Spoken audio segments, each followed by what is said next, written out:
Hello everyone, I'm your host MX, and now that we have the add-ons installed, let us go ahead and begin making something with it. So for this, we'll be having fun with the Boxcutter side of things, but when it comes to Boxcutter, HardOps is always there, right? So let us split the window by grabbing the corner. One of my favorite things about Blender is just grabbing corners and just pulling them to make new windows. And we're just going to create an image editor, and I'm just going to drag and drop images.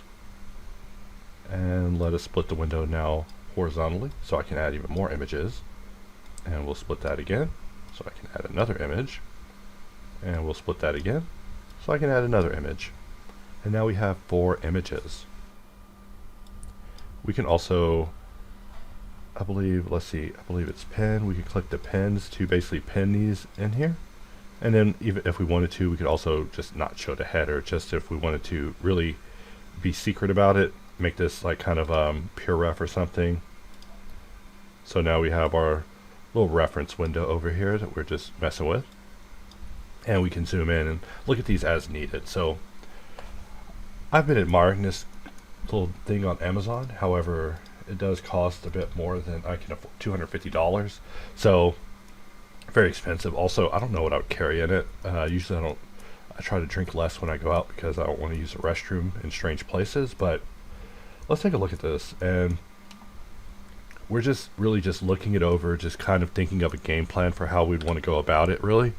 I do it visually in my head, but let's do it out loud. So, I mean, these are the shapes I see. I see that as a main shape, then I see that as a secondary shape, and then I see that as the primary shape, and then I don't know what's a cool word for fourth, but that's also in there.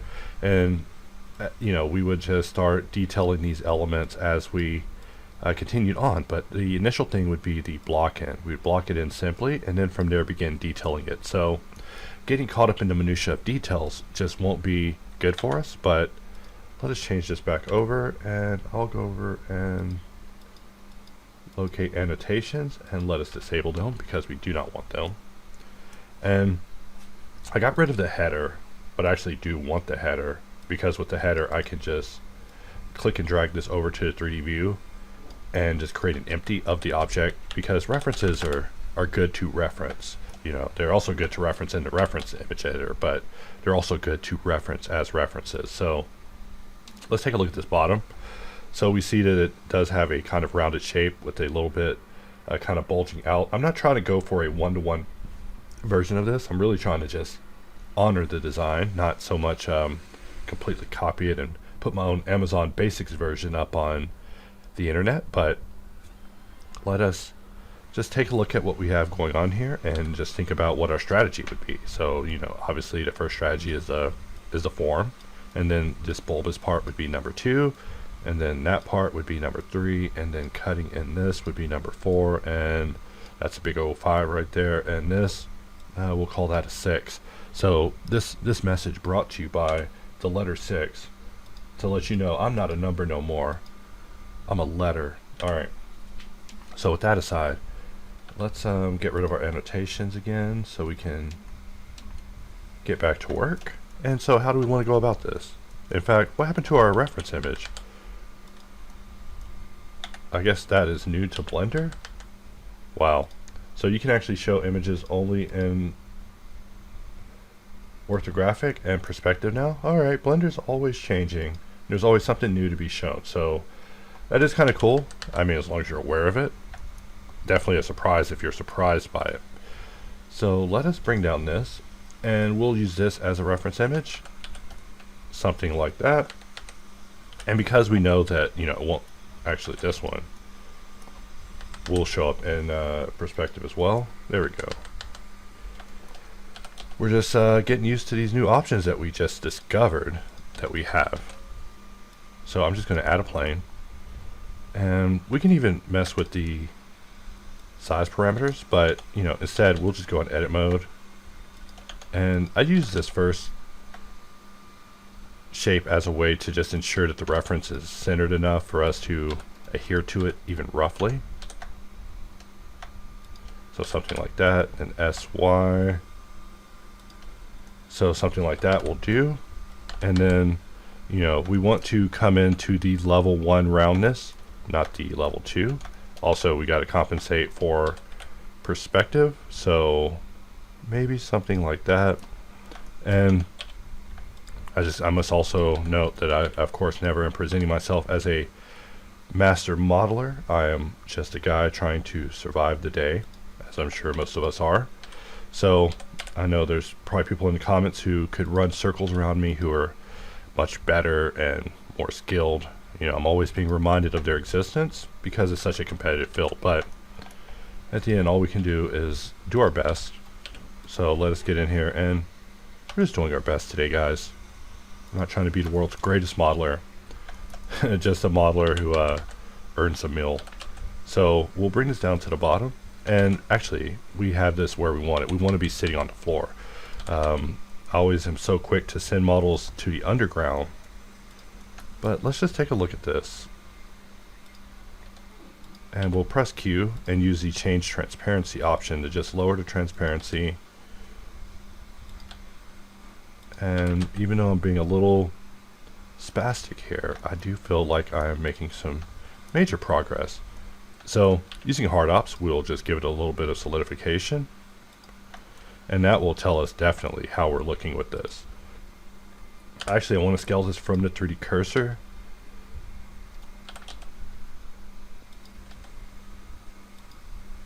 So maybe something like that. I mean, references are always so hard to deal with, which is why they are recommended. It's recommended to put yourself in a constraint situation where your success criteria is determined by a static image that's unable to be changed. Of course, you can be a technical ninny and say, oh, well, I could have got that, or I almost got that, or, you know, I have people I play video games with who will literally make an excuse for every loss. So that's the first thought that comes to my mind is those sort of people that will just say, oh, I lost because of this, I lost because of that, you know. But in fact, I'm looking at this and I'm realizing that the method I'm choosing this time is immensely different than the way that I chose before.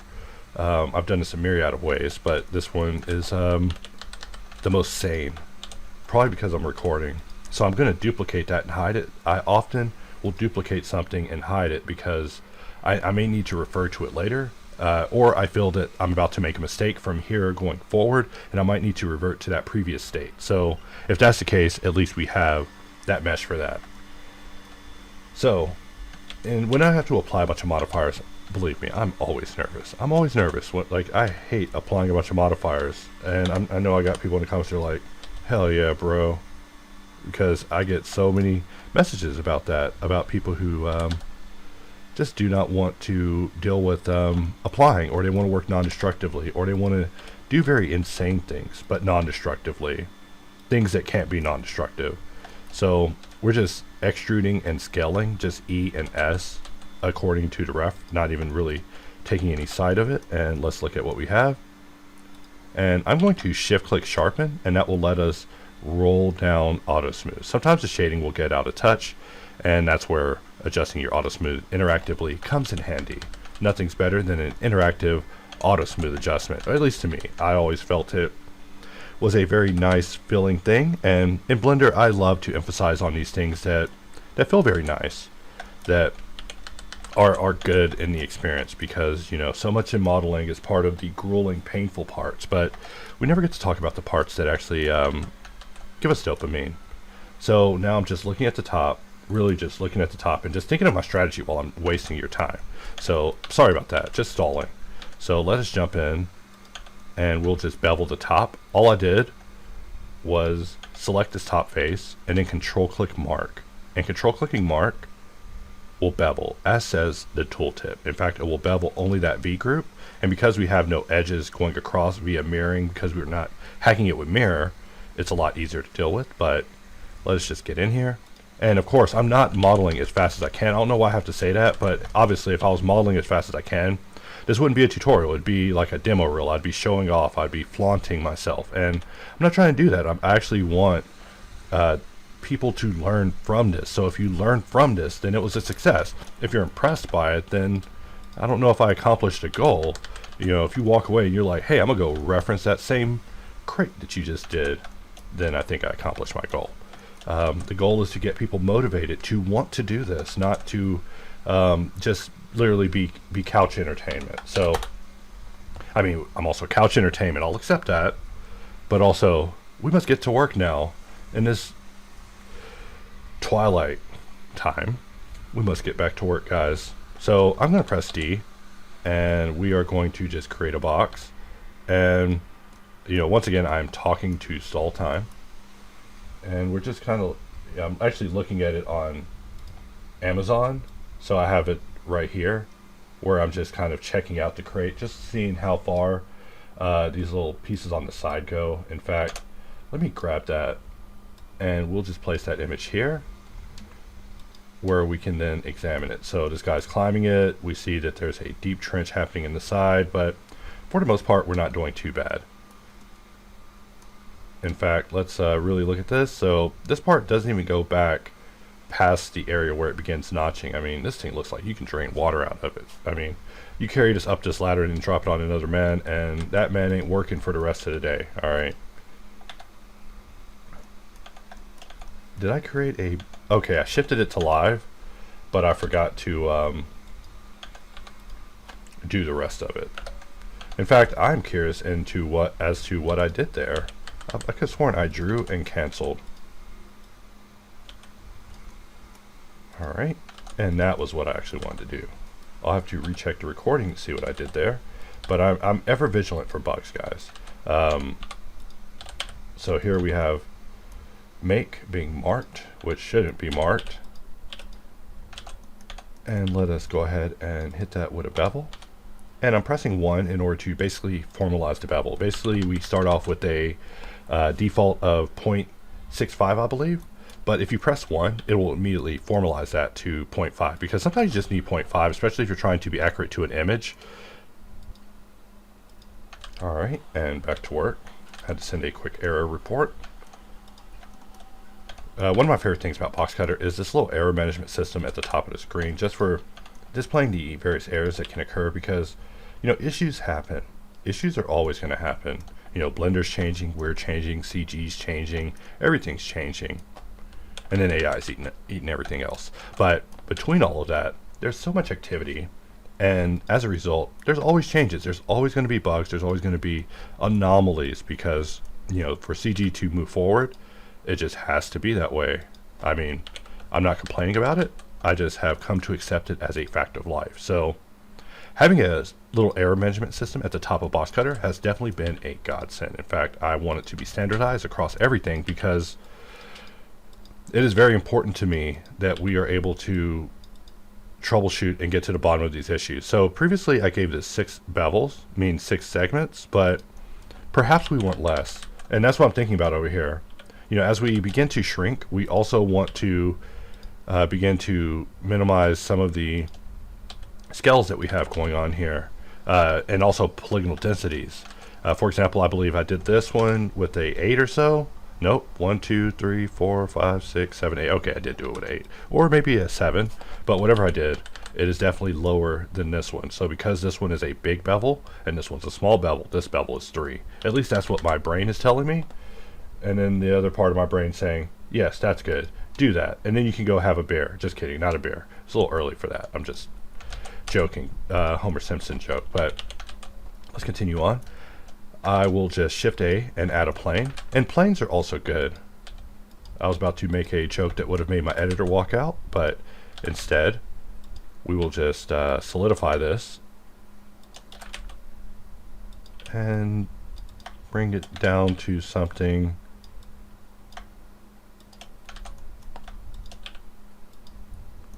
like that, and we're just simply letting it cut in. So when it comes to HardOps and Boxcutter, I use them both hand in hand. Sometimes I want to have a manual touch, just a little manual touch on things, and that's where HardOps comes in. Sometimes you need a manual touch, and that's where HardOps really comes in. But sometimes you could use a little shift alive, and Boxcutter can be that good cop, and HardOps can be the worst cop you've ever seen. I can't even make jokes. I can't make jokes about anything today, but some things aren't even to be joked about. So from here, I want to use view, because for one, view's on, meaning that I can just draw and cut inside. And we see that the shading just didn't work out. And why didn't the shading work out? Well, for one, You know, I'm going to pin the weighted normal to the end using 4.2.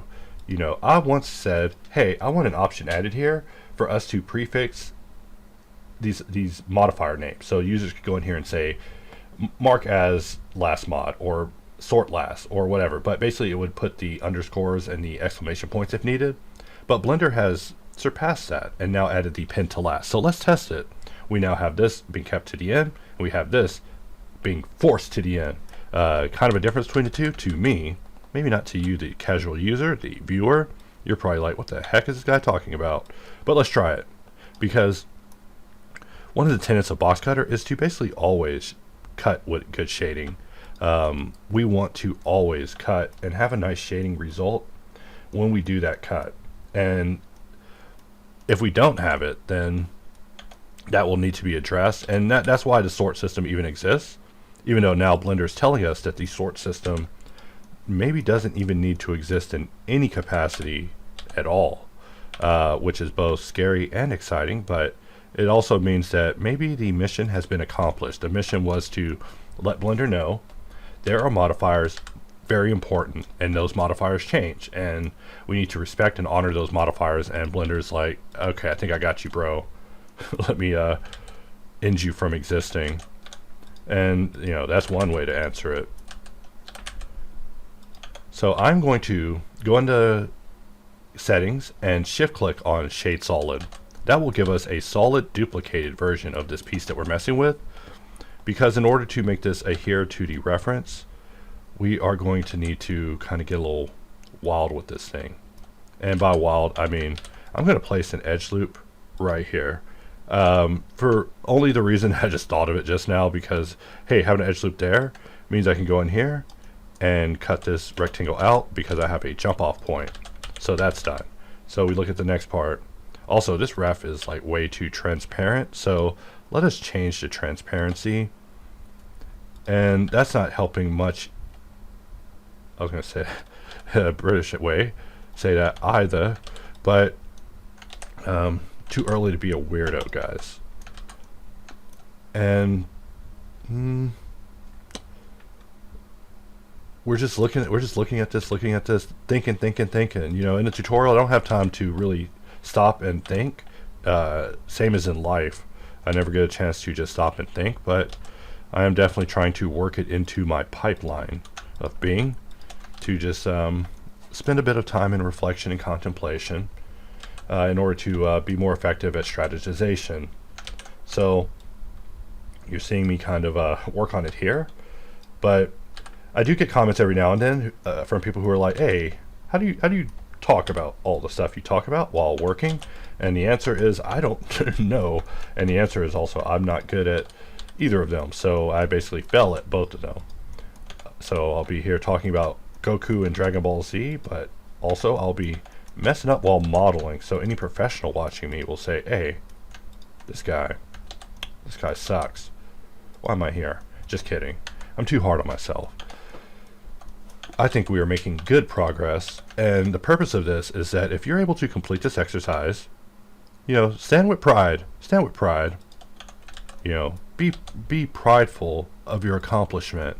And that is what I want to bring back to our work and your work. I want us all to be able to enjoy the work that we do and feel pride in it, because that is truly what separates us, or at least that's what I feel separates us from a person who just will hand you a what do they call it now, synesthesia, hand you a synesthesia generated rendering, compared to a person who put blood, sweat, and tears into something. And I can just tell from the way a person even approaches me what method they chose to go about it. You know, if their goal is immediate gratification, then yeah, there's a good chance they probably used AI for it. And I'm only saying this because I had a lot of friends who basically approached me when it first came out and was like, hey, I'm an artist now. You respect me, right? And I'm like, no. What the heck? No, first of all, this is an abomination. Also, this is what you think my field is? You think my field is just a joke? You know, it was a mirror to me. I'm not even insulted by it, but my experience with AI was definitely different than I think most people's, where most people were probably driven to madness and hatred when really I was shown it in a very funny way from the get-go. Also, I try to press 1 because, like, as if it's my bevel. It's not. It's Blender's bevel. So I press Control-Shift-B, and we deleted the interior faces because, I don't know, I think we can solidify it. And let's take a look at what we're doing here.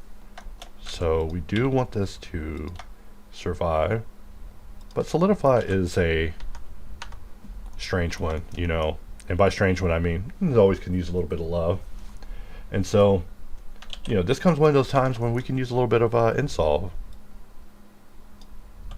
So I'm just going to, let's try it again. And the problem here is that the point that I'm trying to snap to is inside, like all the way inside. Let's try it again, like so. So let's slide this up and let's grab all these points, and now it's there. And we'll, okay, I didn't have dissolve mapped to alt. So 1, 2, and we'll leave. 1, 2, and we're not really in a, we're not quad dogs yet. You're not quad dogging is what we call it on the streets. Just kidding, I just made that up. But we're just going to keep on and not invent any more terminology. And for this one, we see that it's rounded in the reference, so I'm just going to just bevel, press 1 to basically formalize it. If you don't like formalization, you can press Control-K, and in your HardOps preferences, you can actually go under the HardOps properties and set your default profile to be 0.5.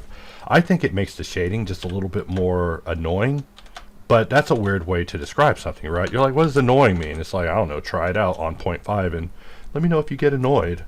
I get annoyed easily. So, you know, there's a certain threshold I have for the amount of weighted normal modifiers I want to add. And if I have to put a weighted normal on every single thing, then yeah, maybe the bevel angle can be a little bit more lenient. So I selected all these objects, and then I shift selected this one, and I pressed Alt X and then pressed A to basically make a new mirror. This thing already has mirroring, I think. So we're just adding a mirror onto everything. We're adding a mirror to mirror it across. Like whatever happens, just mirror it across. Don't even talk to me about it, bro. Just mirror it. And say no more, fam. How I mirrored you. I did good? Yeah, you did all right. I won't get you put back in the shop for lobotomization. How's that? So we also want to save this file. So here I'm just saving it in my power save location. I just wanted to make sure that I wasn't accidentally revealing things I'm not supposed to, navigating around my computer. Not of the illicit nature, just of the personal nature, not pertaining to tutorials. For this bottom, we see that it is, I would call that viciously rounded. I mean, this is a cooler that you can really go upside your coworker's head with, and you know, possibly even retain a friendship, which I know is a very weird thing to say about a cooler, but I mean, you know, when I see all these smooth edges, I'm thinking, wow, you could smart so many melons with that. And sometimes melons must be smarted. In fact, hopefully this tutorial is smarting some melons this morning. But, you know, when I did the release log, I had a bunch of new users saying that they were following along and excited to try the product, and it made me, oh my god, it made me feel so bad. I was like, guys, this tutorial is not a tutorial. This release log isn't even flattering. And people are saying they're excited about the product. First of all, let me show y'all why I love the product so much and I talk about it so harshly.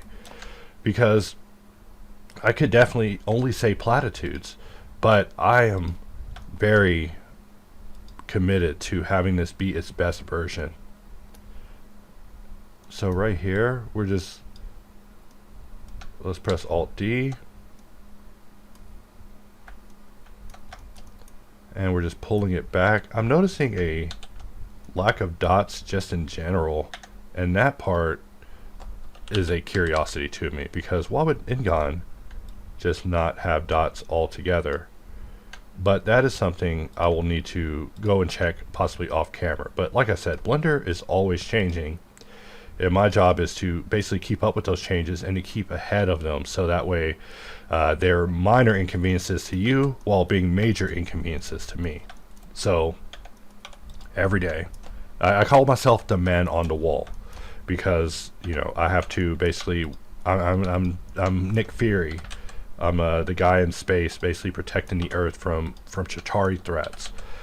But, you know, a little less dramatic, right? So let us bevel this and we'll roll the wheel.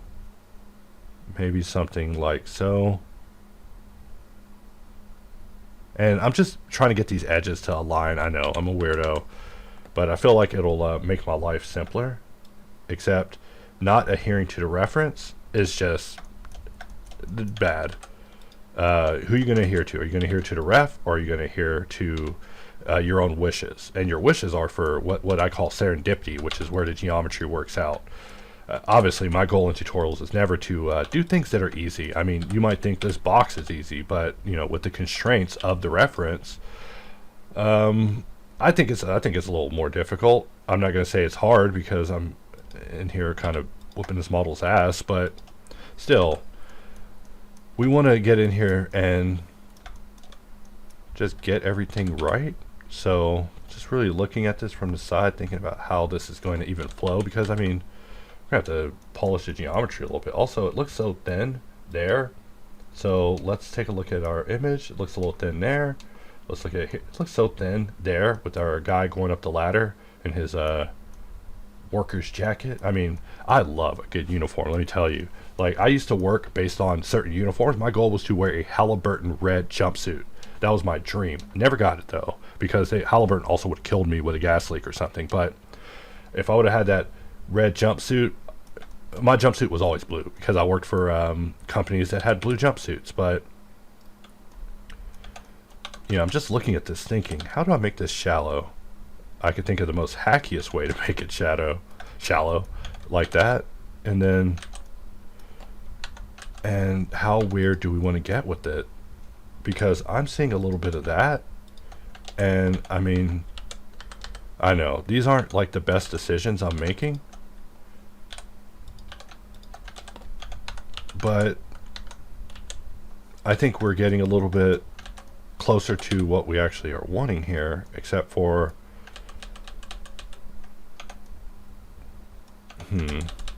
we think we are. And I'm just undoing until I get it right where I need it. And let's see, what is our goal? Our goal is to get this to kind of bleed in a little bit. And so, you know, I'm going to Shift D this cutter, hide it because that's dumb. And we are going to take this into edit mode and try that again, except this time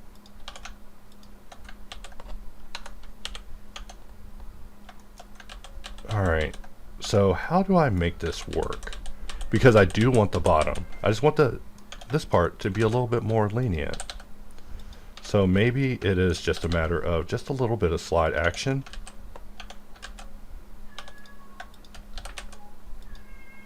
And we're just having a little fun exploring, and I think that is as close as it'll get for me, but I'm satisfied. And by satisfied, I mean I'll move on so I don't look like an idiot and embarrass myself. And so let's look at this part. How would you cut this, guys? Well, me, I'm gone. And by gone, I mean I'm in gone. I'm way gone. So let us just push that back and complete the cut.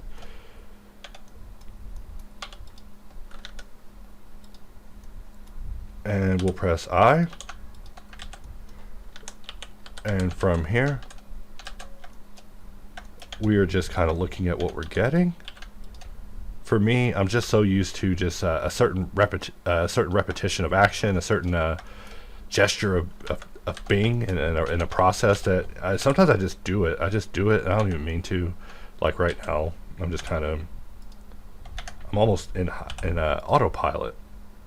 Like for example, this part where I cut from this point and then align it to this point in order to extend it that way. I don't know why I do that, but I've just been doing it forever because it does the thing. In fact, we want to slide this up, and let's take a look at what we have.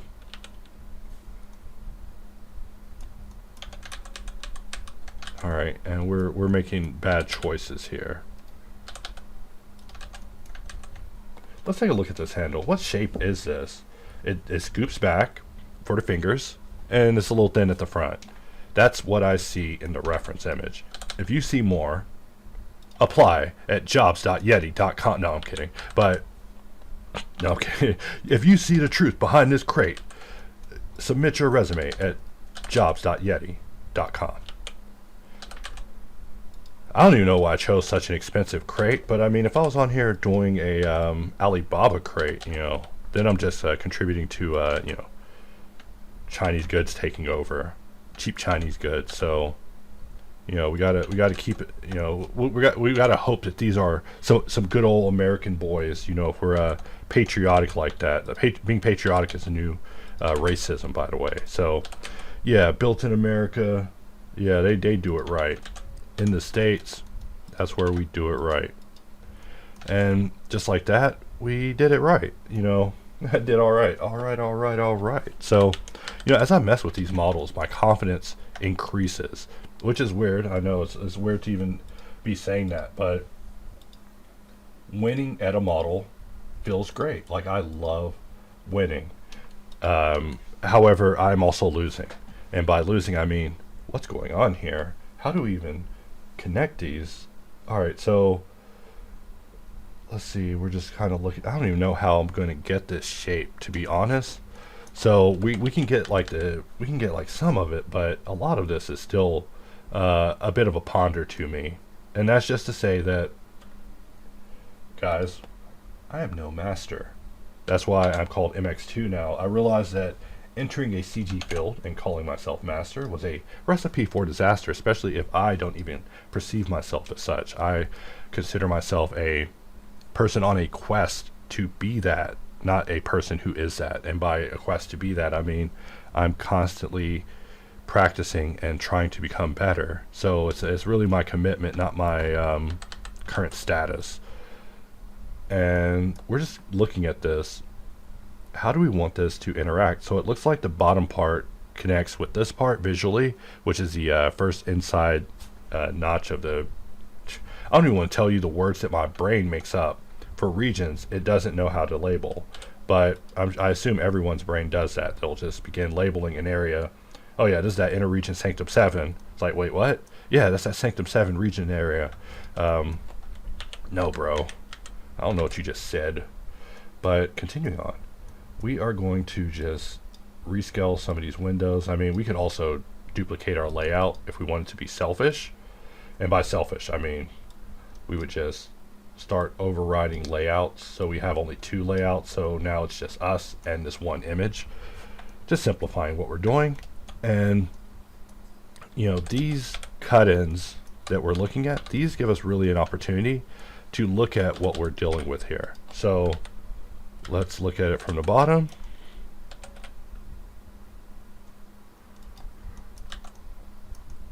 And they want to basically, they want to have this part coming out like so, which I think is a bit traumatic, but hey, I didn't make the crate. I'm just a guy who self-assigned himself doing it after eating a very small breakfast, regretting not having that second taco. Let me tell you. Lesson to the wise, always have the second taco. So we will just bevel, round it to 1, and of course I always give it a bunch of segments. I was like, wait, what part is this? This is inner sanctum section 7. So we got to make sure that this one is fine. But I look at this bevel and I look at this bevel, and I feel like there's a difference in flow that could happen where this part terminates a little sooner and it would look more accurate versus this one being like completely even. I'm probably being obsessive, but for this cutter, I'm going to select the body, Alt-X, and mirror it across the body. So that way the other side receives the same cut, just simplifying our lives. And let's take a look at the bottom, because the bottom gives us clues. And look at us replacing the most important ref. There we go. So we do have this part cutting in. And in fact, this reference is a bit outgrown, or this reference has outgrown what we're going for, but really it's the perspective view, because we see that, you know, once we move it, we are still inside the form. But with these sort of models, the question is always, you know, how far are we trying to go with this? How deep are we trying to go? Are we trying to make it exactly like the ref? Because you probably tuned in to see it exactly like the ref. In that case, you're disappointed, because I will be struggling on video for an hour with the fine minutia of these references and their nuances, which is just something I probably should not be doing on camera, because it will my noob will be showing, which I have no problem with, but some do handle those sort of things a little bit more critically. So I do got to be a little bit more efficient with my time management and videos. I'm looking at the clock immensely as I'm working, just thinking how long can I keep people in a demo using Boxcutter and keep them entertained? How can I keep them entertained long enough to use, learn, master Boxcutter? For this one, we want to set origin, but we're going to set the origin here, so that way we can just scale it from the right area. This piece is nothing more than just modeling, so I mean, we could ref it a little bit, try to get it accurate, but why not? Why not try our own hand at just modeling it outright? We'll press I, and from here, let's see, what do we want to do? Well, I will alt click. Actually, let's shift click. There we go. So we just give it just a nice little trench. Sometimes it's good to just kind of entrench an area before we start getting wacky. And I want to inset it, but I don't see an inset in the actual knob. I see the knob. I see what the knob wants me to do. That knob is serious. Well, it's not really serious, but what they want me to do is that, meaning that there's really no transition with the other side. So we'll just mirror that as well. Now we will bevel this, but we'll give it three segments, because this piece is a very minor piece. You know, it's just the knob.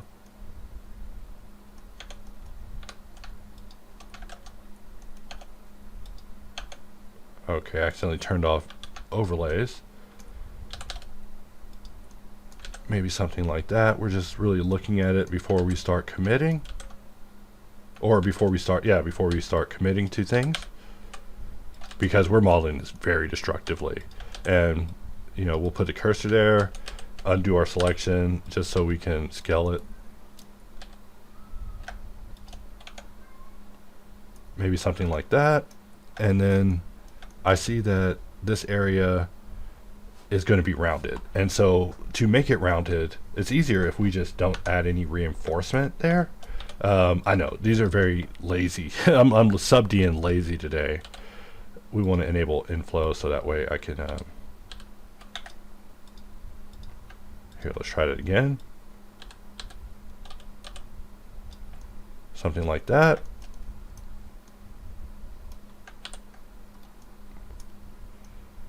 Alright, and if we have a loop go all the way around, it will go all the way around, because this piece is so simple that I feel like I made a mistake.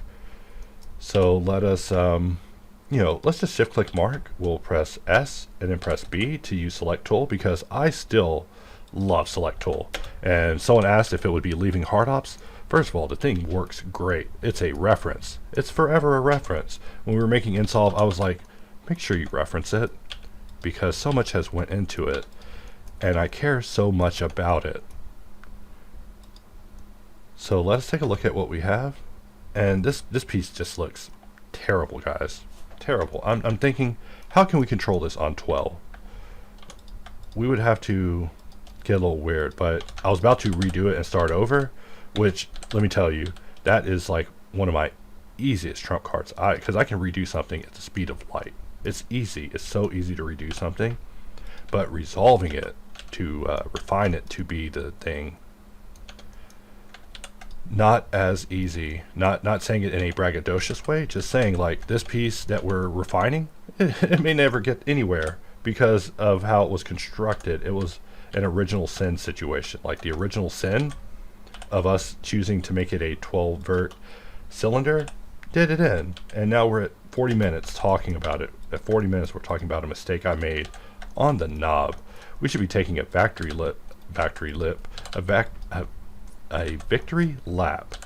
for the cooler, but we're not. Instead we're getting in here and really just working on how this will shape up. And really, I was talking smack and now I rolled into the solution. So goodbye. Thank you all for watching. Just kidding. But really, I did just roll into the solution. Sometimes that will happen. I will be complaining about retopo and how much I hate it, and then I'm just drop the final poly. I'm like, wow, I'm done. So I guess I'll shut up now. My words mean nothing. So I also want to reinforce it there, but obviously we see that that is not the best idea. What I'm going to do is subdivide it there, bring it here, and we will just combine that there, dissolve the point that we made to hold it. And I know we're getting weird, and you know, who knows if that was even the best choice, but you know, deep down in there, I just want it to redirect. I know, selfish decision, but we're just looking at this, taking it in. We probably want to make sure it's smooth as at the end. And I think, okay, no, there's a pinch happening in that corner because we tried an experimental solution, and as a result we have to not. So how do we solve it? Well, I'm thinking, let's dissolve that, see how we look. So now we have a circle there again. Almost want to have a loop go like so, but I'm telling you, these are all bad ideas because we're sacrificing the integrity of the cylinder. And the cylinder, really, if it's not round, it's not a cylinder anymore.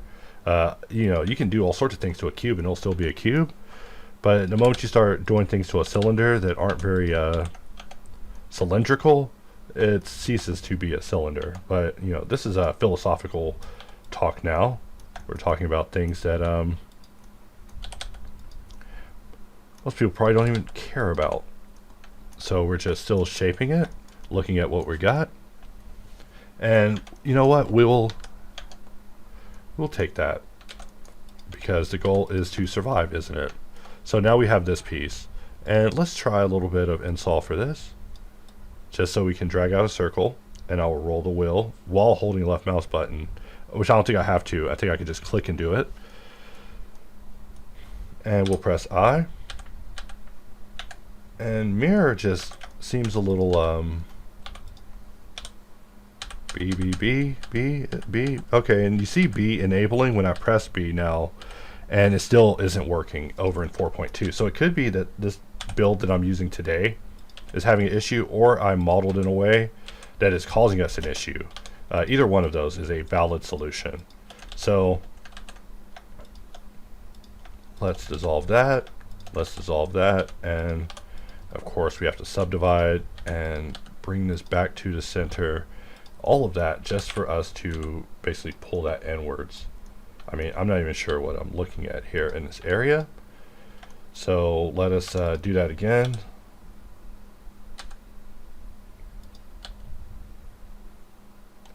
And that is just terrible. So let's use a circle again.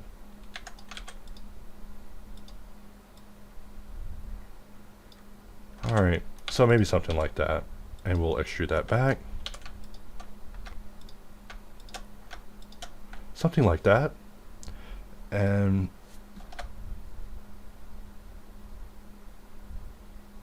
okay, and what happened was I pulled this out too far because it is just a gizmo button, and it just got a little weird. But different interaction methods can have different interaction nuances, so it's just something to keep in mind of.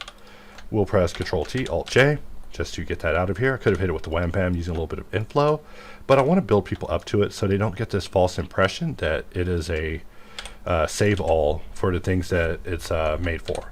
Really, it solves a problem, and that problem is something that the other tools also can assist in solving. So we don't want to leave anyone excluded from solving, but we also want people to be able to use the classic means, because the classic means are also still there and still great, referencing select tool and such. I'm just looking at this, seeing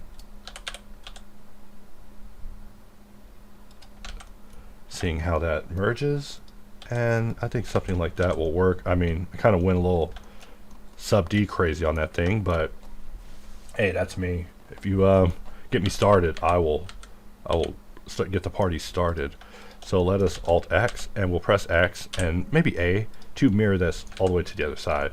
We see that if mirror is on top of subdivision, it bypasses optimal display. So if we place it before, we now have optimal display working for us back again, because we never want to see the dense truth, even though we may want to see it in edit mode sometimes based on a tip that Lapel showed on Twitter, but that's another talk. So just taking a look at this, we're doing so far so good. I mean, at the bottom, I think there's a little more work that we can be doing, but in fact, looking at this under image, I feel like I'm looking at this image differently now.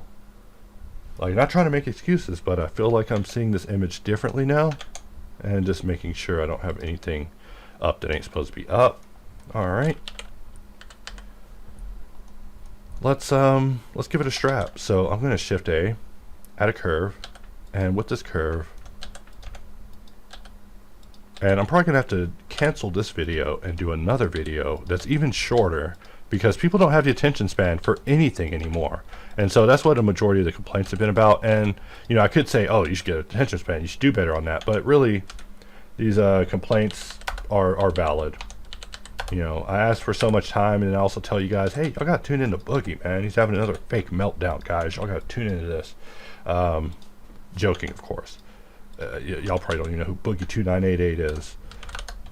But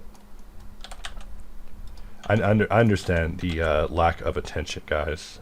And I do want to assist with that, because, you know, all of our attention is shortening in this world, as we are able to get such immediate gratification from almost anything. Like anything.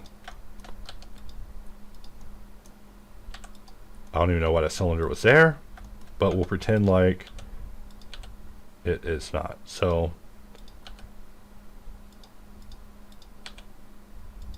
let's see, how do I want to do this?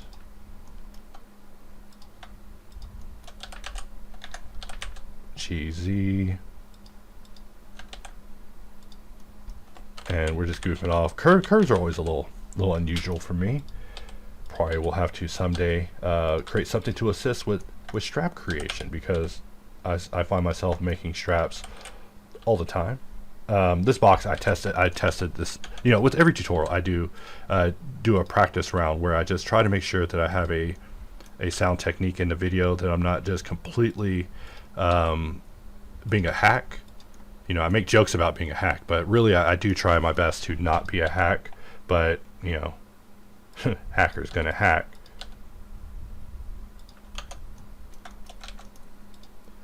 So we want to put an edge smooth on this, or no, edge split, just so it visually looks good. But we also want to probably put a weld.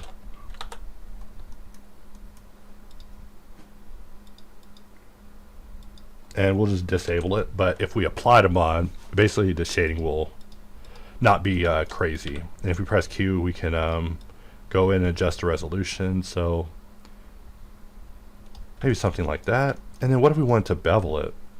Well, we can't bevel with bevel, just because it's a little weird, but we can bevel by angle. And we want to basically set our profile to be 1, and let's try beveling this. It's going to let us. Okay, I think something is happening with curves and bevel. I used to be able to bevel solid shapes. Let's try it again. Maybe it's the 40 edge split. There we go. And from here, we want to give ourselves a profile of 1. And now we can have our edge bevel be protected on the borders. And then if we want to, we can also have weld handle a little bit of junction work with the edges building up in the middle. And now with a level of subdivision, we are good to go. I mean, do we even need edge split to be part of this? Because we've now converted it into a subdivision based curve object. But just like that, we have now gotten our box put together. So let's look at the bottom and see what could be done to make this better, because I still feel like I need to retry this once more.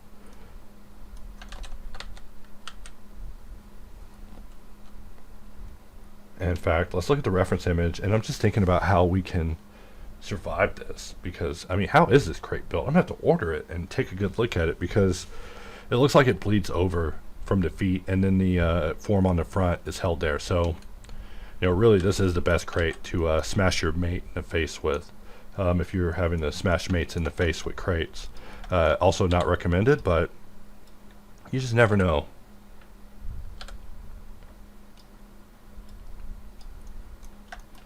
Alright, so something like that. And we're just having a little fun, just looking at what we're being given. I mean, this is literally what the crate is looking like to me. In fact, let's sharpen, add a level of subdivision, turn off optimal display so we see exactly what the heck we are doing. And let's try that again. We're only sharpening these faces. That way we can go through one level of sub-D, 2 levels. And it looks like only one level will be needed. This is definitely uncharted territory, something I haven't done in one of these videos to date. So let us Control S. And you know what? I'm going to actually do a full copy of this scene. So now I'm in a new copy of the scene. I've just been trying it now because, you know, Blender's always changing things. So I gotta spend more time getting around, finding out what's being changed. So do I want to move this over? Like maybe something like that. I know. That is serendipity. I moved that to my advantage. I'm not proud of it, but hey, I admitted it. We're sorry. And you know, we look at this shape, and this shape is gonna have some problems, you know, like that. Like if we cut it out, is that okay? It just doesn't seem normal. But let us just try merging this in, which also I can tell you it's not going to feel normal. Let's try it again. We'll press Q and we'll perform a union, but we'll go in our solver F9 and change it to exact, so that way it does actually go through. So now we're just kind of looking at what the damage is from the union. And which modifier is that? Well, we'll never know. I'm going to take the simple way. We'll press Q and we're going to use Smart Apply. And with Smart Apply applied, we are now looking at this in a simpler way. Not the best way, but you know, with such cleanup, this is where you probably do want a little bit of nsolve, just to clean up madness, because cleaning these things up is just one of those things that comes with the territory of Boolean conversion. But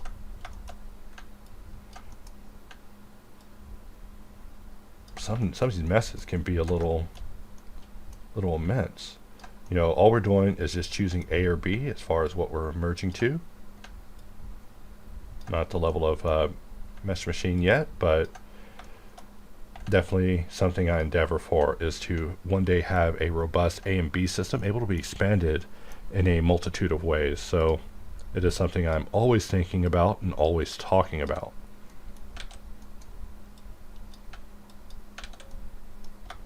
So we'll slide this up because I have shift set to slide, so just shift clicking will allow me to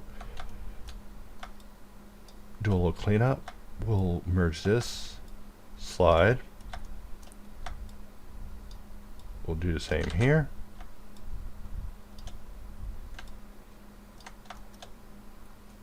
And from here, we are just kind of analyzing what we have going on. And in a way, I almost don't want some of these bulges to be happening, but the subdivision conversion part of this process is definitely going to be a big part of this process. So let's go look at this. And we also want to duplicate this over here. Watch this be the part where I begin making mistakes in the video, because I'm not sure if cylinders are even part of its design. I'm just doing it because it just feels like it would work for it. Also, exact is looking very good in this moment. It might look bad, but bad is interior faces, bro. Just playing. But yeah, bad is really interior faces. If you have interior faces, then then you got to get in these meshes and start purging their souls of demons and start helping them find like inner peace. If the mesh only has like slight exterior manifold issues like what you're seeing me deal with, we call this a good day. I mean, I was about to call it a Monday, but today is a Saturday, and that will show how out of touch I am with reality.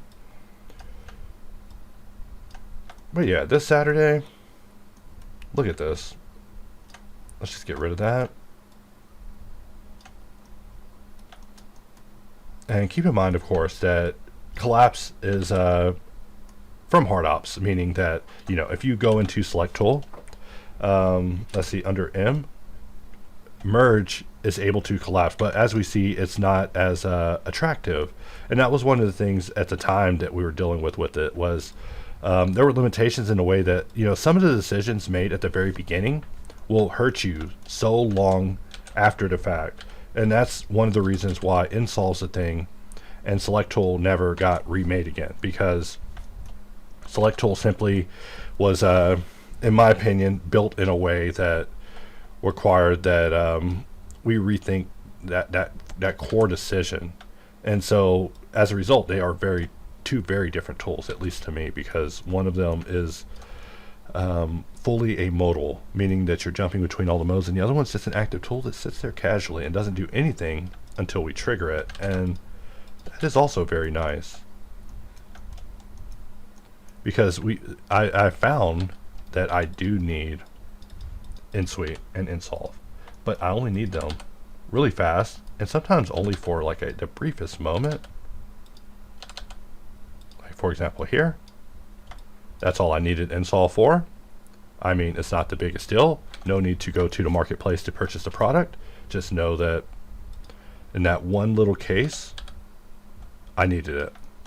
And sometimes you'll find yourself in those moments, and sometimes those moments will last an eternity, in which we want to be there helping you configure that micro eternity that will happen with you in modeling. Hopefully, unless you're hacking it. Like I said, there's always the ability to hack it, where you're going to ask a generator to make your model for you, or whatever your case is. But we are getting in here and experiencing the human reward of natural accomplishment this morning. Even though we are compromising this mesh with every move we make. In fact, let's Alt X, mirror it to the other side.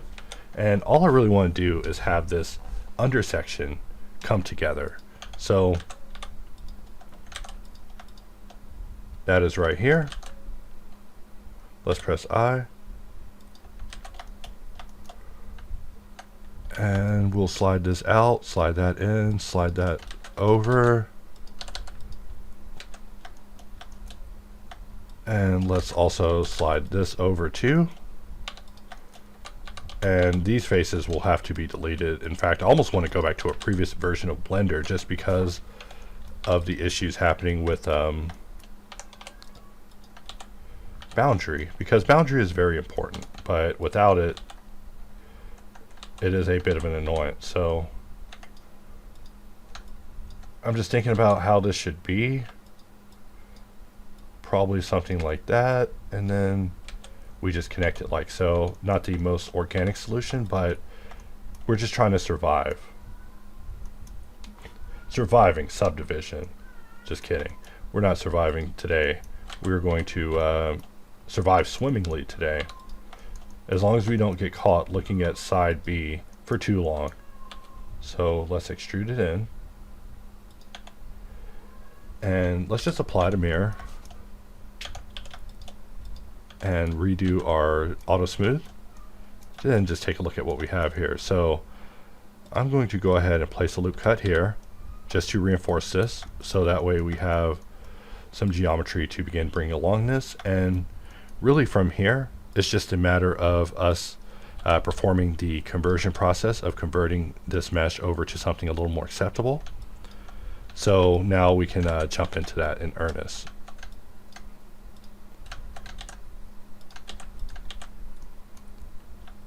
All right, I was about to give a long rant about working professionally and having and what professionals will be asked for and stuff like that, but you know, anything said in the wrong tone will summon the most resistive arguments ever that have ever been provided against any topic. So it does give me a bit of apprehension with some things I say, because you know, there's never a benefit to having spirited discussions with strangers, unless that spirited discussion is being doxed.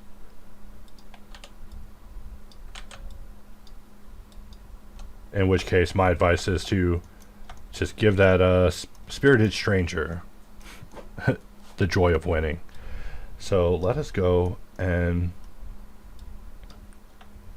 we're just converting and merging and looking and thinking, taking a look at what we have going on this side. And really, I don't even like this flow happening. And it doesn't even have to exist. We could just start really eliminating all of this extra buildup that's happening, because it is not going to be important for anything. We're just managing geometry, and geometry that doesn't have to be managed, we can just remove it. So, you know, we look at these two sides, and I'm going to use Boxcutter to draw a box. Go figure, right? And with that box, we can... I was going to basically project loop it upwards, but where will I project it to? Let's find out tonight at 11. We're just going to project halfway up the street. And by project halfway up the street, I just mean I needed to merge all of this with an area that is a straight line. And then we could just dissolve what's not needed and further clean up this area. I'm just saying, you know, I'm a big stickler for having my geometry have a certain look to it. So you're just kind of seeing what it's looking like as I'm working it up to shape, trying to just keep things clean. So we just jump back over.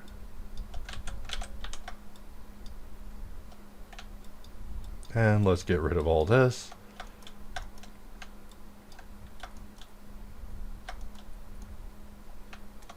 Alright, and from here, we'll slide this one over, catch that angle.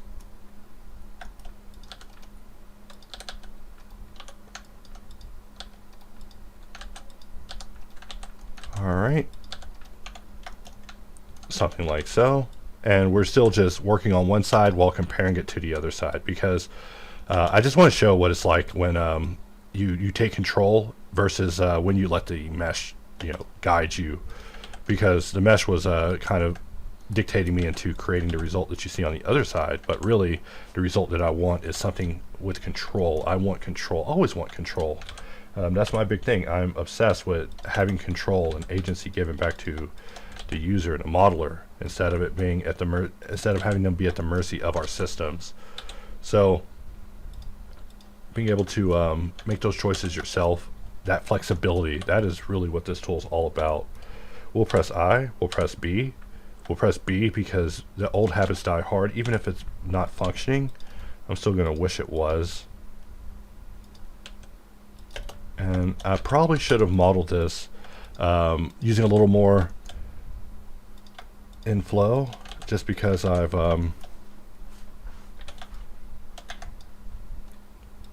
beginning to hurt a little bit. And you know, sometimes these hotkey intensive operations, I feel, can be a little smoother if you know, just map to quick operators. But that is definitely the purpose of the tool, is to basically reduce the amount of stress that I feel when modeling, because my goal is to model always. Okay, so we were insetting individual, and that's why it wasn't adhering to the boundary. So it wasn't even a bug. See, reporting bugs is just one of those things that, you know, I do love to do it, but I am always nervous that the bug isn't mine, or that the bug is related to me or my system. So I do try to investigate these sort of things. I may call something a bug, but every day I'm being proven that, hey, you're incorrect, and also you owe me an apology for being a dummy. We will just go ahead and make this connection and bring up an edge loop. Something like that. And you're probably wondering, hey, how's this guy even doing? Well, I'm doing like that. So let's take a look again. And really, it's not even as bad as it looks. This part is as bad as it looks. We don't want that to happen. But we are making leeway on turning this box into something a little bit more subdivision capable. In fact, I'm going to snap my cursor here because why? Really, why did I snap my cursor? I don't even know, because I'll just grab, let's alt scroll, and we're going to place a 16 round circle here. So I'm just going to press A, and let's take a look at the bottom, and it's just a little rounded donut.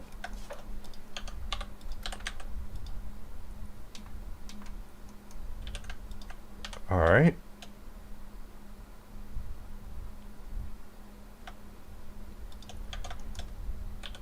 I'm going to have to find a simpler object that I can do in a record amount of time casually. Like I could just speed model, for reals guys, I'm telling you, I could just speed model and these tutorials would be so fast. But you know, the worst comment someone can say is, oh, hey, I didn't follow damn thing in this. I'm like, oh, damn. You know, because they're basically saying, hey, you wasted all that effort. Like if your goal was to educate us, failed. You failed. You're a failure. You failed to educate me. Let us remove the Y part, and we'll just duplicate this part over because it looks like this isn't perfectly mirrored, probably because of the ref. But we are making massive progress. In fact, I'll press Q, and we're just going to floor just to make sure. Looks like we didn't even get an error for having images in our selection, which is great. So let us continue on with our goal. I'm going to bring up hard loop because I love hard loop. Sometimes you just need to force a loop. And the underlying technology behind hard loop is very simple, which is even better because it means that the thing that will break causing it issues is something that we can work around. And that's important to me. Like, it is very important to me that we know how things work and that we can work around them when they break, because that's the worst. Like, the worst thing that can happen with me is having a customer who's unable to continue working because of a problem being beyond my ability to basically troubleshoot. And I know you're listening to this thinking, dang, MX ranting about support issues. I don't care about this. But these issues do matter to me immensely, and I spend a lot of time thinking about them. Even at the end of the day, I'm like, wow, I don't think I gave that customer the greatest response ever, you know, so I'll go back and redo it, or I'll feel that, you know, with someone else I was too lenient or not as expressive as I should be. So it is a tough balance. All right, we'll let that terminate with a triangle.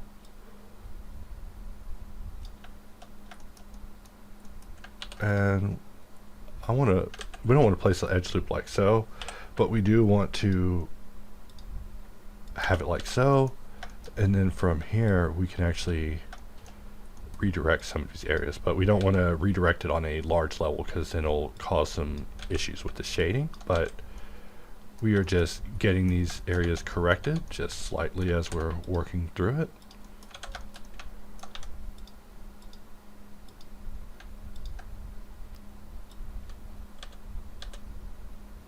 And from here, and what do we want to do here? Okay, no, sorry, I got blinded. You know, you look at something like this and you're like, oh, knife, I got to start killing things. But no, they're telling you that something needs healing.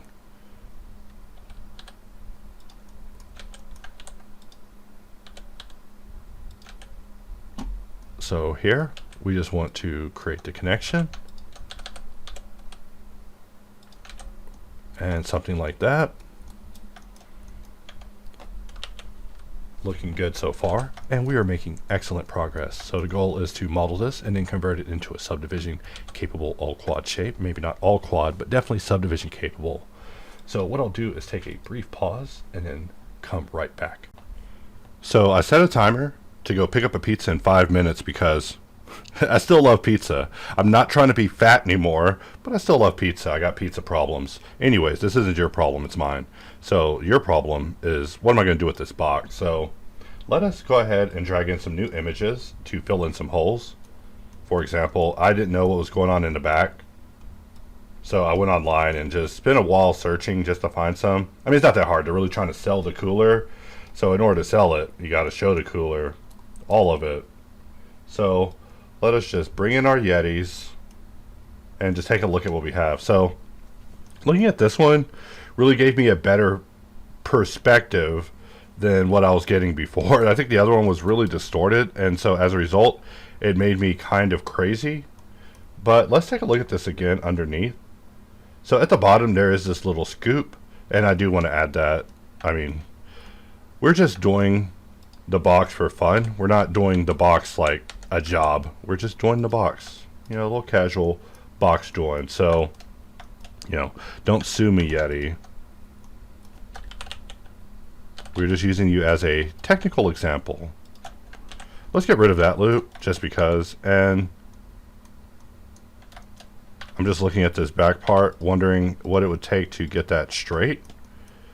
In fact, let's snap our cursor here. Cursor to selected, 1, 2, 3, period, 3D cursor, S, Y, 0, just to flatten that out, just to make sure that it's flat. Sorry about that, not trying to get weird. Cutting upside down is always weird with me.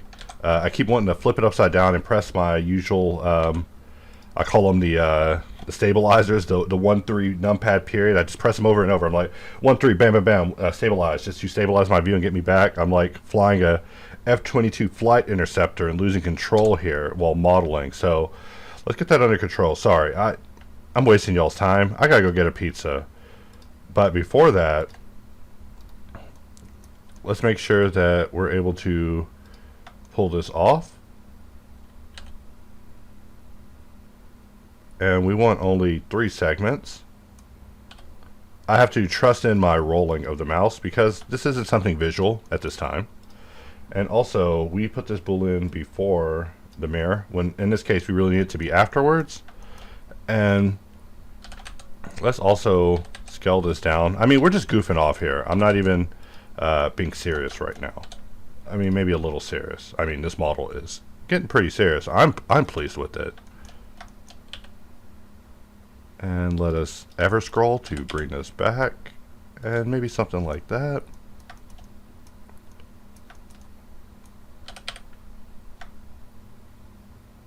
Or no, you're looking at this like, dang, what is he doing? I'm just trying to make this work out, guys. That's it. Like my relationship, I'm just trying to make it work out, y'all. I'm not trying to do anything crazy. I just want it to work out.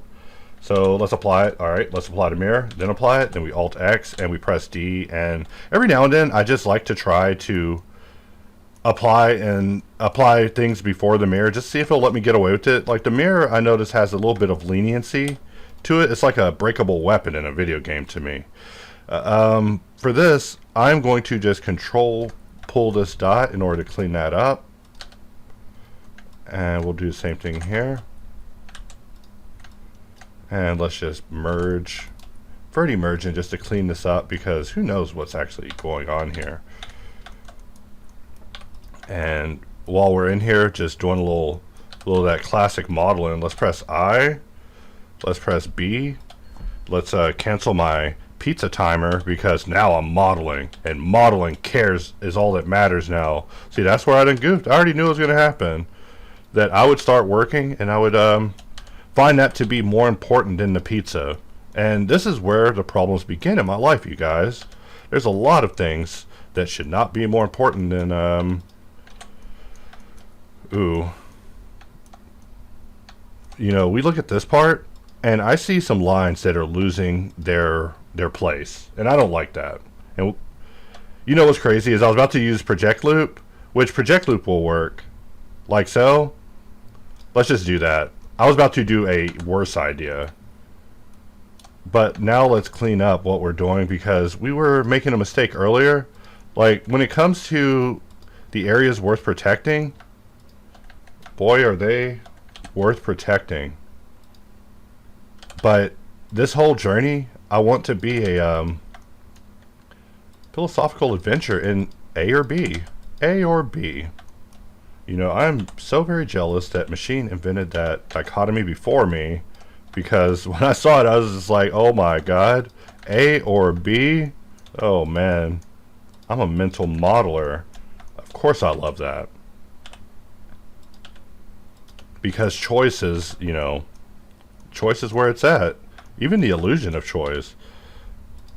So for this area, I'm thinking that something like that would work better. You know, we're just having a little fun here.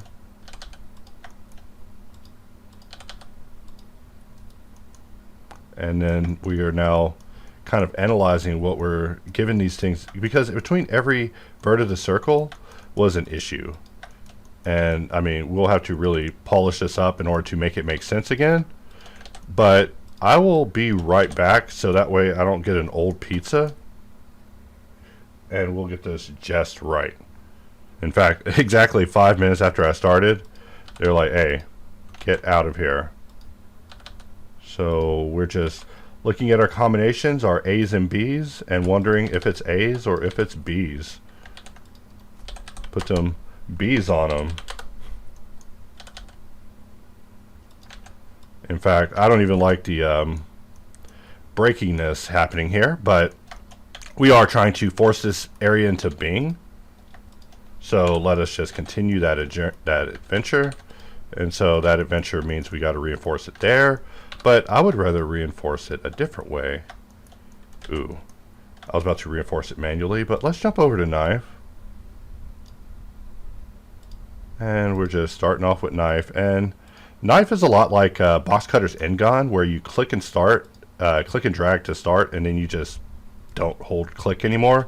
Because obviously holding click is bad design. We don't want you holding click the whole time. The only way you can hold a click the whole time is if you're using a pen. So let us jump back to connect. I do wish our connect was a little bit more point to point, but you know, dreams and future improvements is all I see there. There we go, maybe something like that. But really we can do even better than that. Let's select this one, and this one will perform a subdivide, and we're just trying to see how tight we can maintain this. In fact, for join, we should enable edge, and then we can connect to an edge. And we're just thinking about how this will work for us. So something like that. Also, all the theaters are full right now. I wanted to go see Deadpool, but I just can't. I have to go catch it.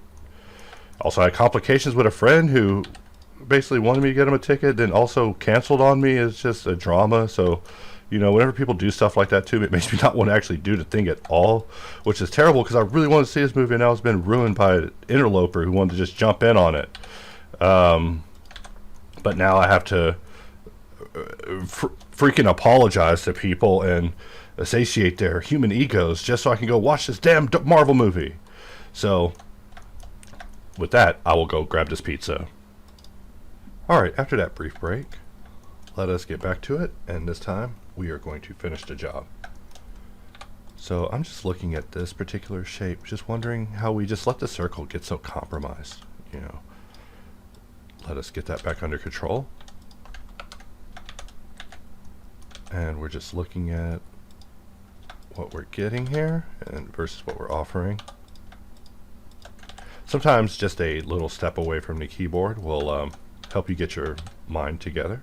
So we'll snap our cursor here, and let's grow it by 1, and then I'm going to use select loops, boundary loop, and you know, let's do we have loop tools? No, we don't have loop tools. Let's enable loop tools.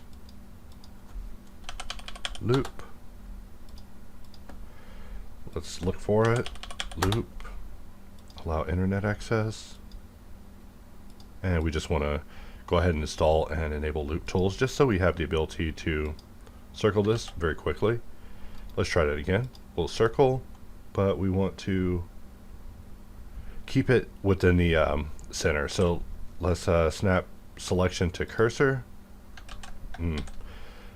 There's a selection to cursor keep offset. That's the one we actually want.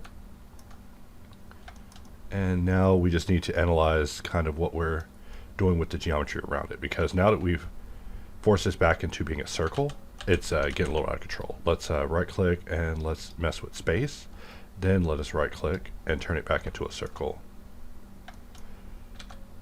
And we're getting somewhere. But yeah, we'll need to get this under control. It's been wayward just too long. So a little sliding.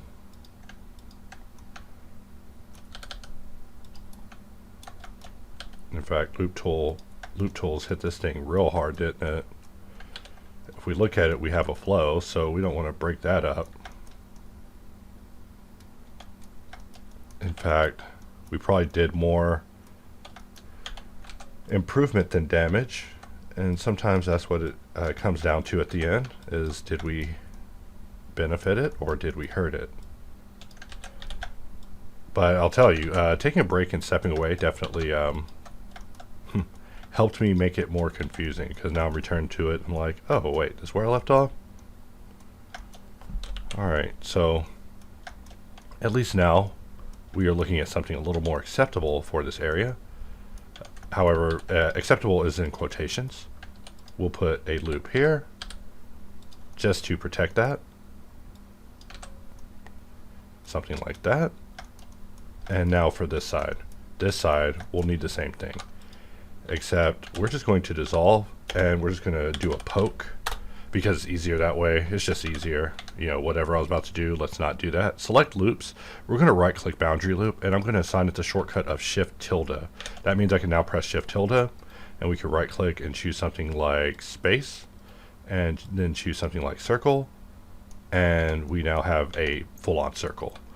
And what this means is that we can stop goofing off and we can actually press I and go ahead and do a grid fill on this. I mean, of course, we could be using inflow to do this, but, well, for this, we're not going to be using anything on this because the number isn't even. Let's turn on statistics and see why.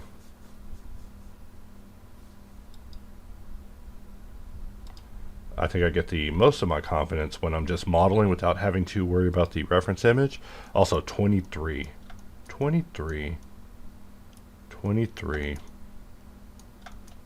gonna be thinking about that. How did I get a 23 round circle? And how do I not have a 23 round circle? Just really looking at this circle, thinking where we could have went wrong with this. But too late for such things. And I keep flipping the view back over, you know, because like I said, F-22 flight interceptor. We will just, and I'm referring to the Sega Genesis game, not serving in the military. So we will merge these. I'll have to see what that error was. I don't even know what I pressed for that, but I'm always curious. You know, what comes up? You ever notice I have to click that thing twice? And we'll send that to the respective party. Alright, and continuing. So we now have this area looking better. Let's do the same thing here, even though we need to make that connection. And there I am selecting and pressing J, because old habits die hard. I'm never above my old habits. And we see that also I created 2 odd number cylinder situations. What are the odds that I would add a cylinder that had a odd number of faces? And for this one, we'll want to use merge, just so we can drag there and merge that. 1, 2, and 3. And I'm also being prompted to review some content. So I'm permanently distracted, guys. Permanently. But it's because of me that I'm permanently distracted. I mean, not complaining, just saying always so much work to do. So much work to always do. We must get back to work, guys, most feverishly. So we look at this back and we're thinking, how do we solve that? How do we resolve that? First, let me resolve these messages I received. So we look at this and we're like, how do we cut this into this? I mean, is this subtractive and we need to do a union change? And really all I can think is that, wow, we could bring back the cutter and resolve it, but we've already done some applying here. So really we gotta just take it in and do the best with what we have here. I'm going to tab into edit mode and we are going to separate this top piece into its own, first of all, because it is a new piece now. And let us go around, look at the back, and just think about how we want to handle this. I'm going to go in local mode and let's first draw a blue box just to kind of section things off. I'm the biggest fan of blue box. And something like this is what I'm thinking, even though that extrude felt a little hard, right? I extruded very slow. It was the slowest extrude I've done all day. So maybe something like that. I mean, I'm really having to eyeball it at this point, which is not my favorite approach in reference image modeling, but is also part of the territory, I feel. At some point, you'll have to visually extrapolate, unless you want to build the craziest ref scene ever, where we have references everywhere at every angle for every position. I mean, that of course is appropriate if you're doing a car, maybe less so if we're doing a very simple crate. And of course, because of the mirror modifier, I'm running out of room on my computer desk to maneuver my mouse. All right, so let us place this. And maybe something like that. And let's Alt-X and press A, so we can mirror to the other side. And now whenever we cut, we won't cause that manifold issue. And we can really get in here and make adjustments. But the issue that I'm bringing up with the mirror isn't something that you have to live with. It's just something I choose to live with, because it allows me to see, oh, mirror's not going to let you do that today, or boolean's not going to let you do that today. But sometimes you can get away with some very unusual things in Blender. And so I'm just a curious man. I'm always curious as to how things are being handled on the day-to-day. Let's apply those two modifiers. I know I've been applying and re-adding this modifier over and over this whole time, and we're just kind of looking at the back, just seeing how close we are. And I think we're doing all right. You know, not all right, but you know, all right, you know, just, you know, all right. Sorry, I'll get back to work. Sorry. I have fun, but my fun is being a weirdo. All right, guys. Sorry, not funny. We'll press Q, bring up Everscroll, and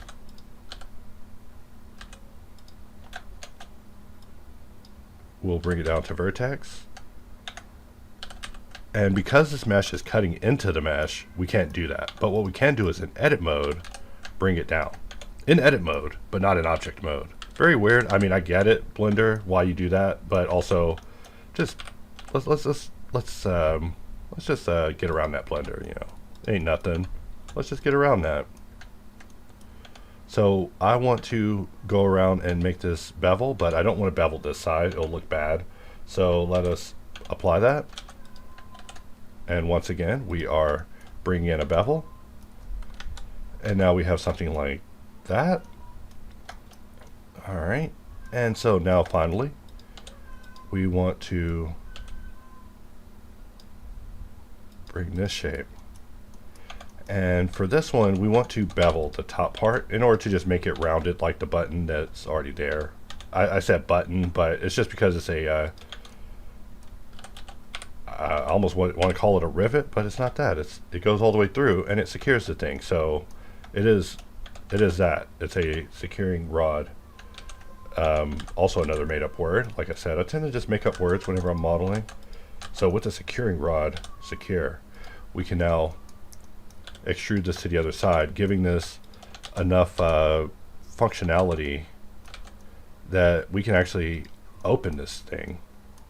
So I'm going to put an empty here via set origin, and let's press H and see what we have. And I want to press mode and change it to empty, and we also want to adjust our parental behaviors. So we're just looking at what our options are. S is selection, E is the one for parenting, so we want to parent to the empty, true. We want the empty to be here and face that way. And now we have an empty that will rotate this shape. Of course, we want our medium point back to the object, but that's not even actually correct. I'm being dumb here. What we actually want is to apply the mirror, grab this loop right in the middle, right here, cursor to selected, and then let's shift A, and we'll add a different empty, and our manual empty, and then we'll take this, parent it to the empty, keep transformation, and let's try it out. And now we can actually open it. So we are making some progress with our box. We're now able to open our box. Our box can say things like, hello, I'm a box. Nice to meet you. Please don't put things in me without cleaning me first. Sorry, I'd be flicking my wrist better, but you know, I'd demonstrate more my instability and shaking than being comedically effective. So also, we look at this from the side, and we see that this piece actually eats all the way into this, halfway through it actually. So with such a mistake now illustrated to us, what will we do about it? Will we say, oh, bro, I meant to do that, but you know, I didn't because insert excuse here. All right, that's what we could do. Or we can do the hard thing. And what's the hard thing? The hard thing's correcting it. Obviously, making it correct is the hardest choice. And like I said, I never want to do a tutorial that is quote unquote easy. I want to demonstrate that modeling, you know, is fun. It's fun, but it's also difficult. And you can get enjoyment out of solving things and coming up with modeling solutions, because everything in life is, to me, is comprised of polygons. I mean, I sound like a lunatic for sure. Let's scale this in. But yeah, I always joke that everything in life is made up of blocks and polys. Let's bevel this, and we want to give this, let's say 5. 5 will allow us to hold the perimeter here, give us a little bit of roundness here, but we want to be as accurate to the image as possible. So really, my own feelings don't matter. They almost did just then. I was about to make it matter to me personally, but let us do this the right way. And by the right way, I mean this is the most wrong way ever to do anything, guys. But the goal is to try to be spontaneous, to be a little more creative than usual, and to push myself even more than usual.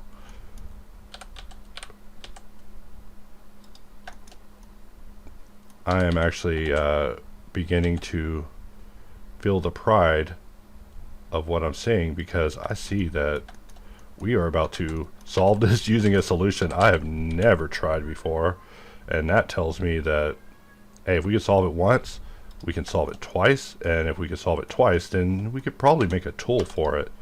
Not a dedicated tool, but a function that allows this to be done even easier is always the goal. My goal isn't to spawn tools for every idea ever. That would result in a unmanageable portfolio of products.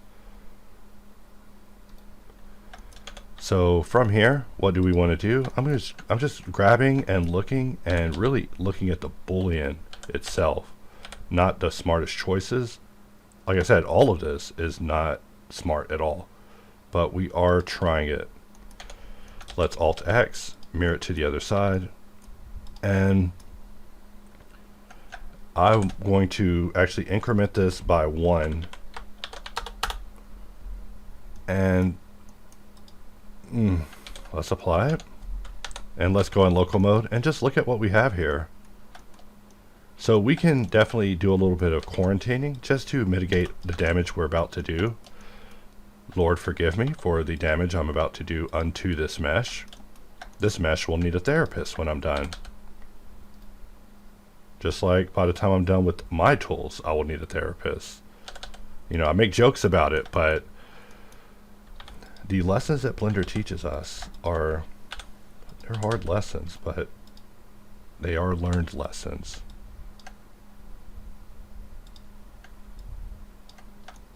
Alright, and we'll just dissolve this. I mean, what are we doing? What is this stuff doing here? What is this stuff doing here? We don't need it. We don't need it. I said I don't need it. Okay. And they're not listening to me. Why are they not listening to me?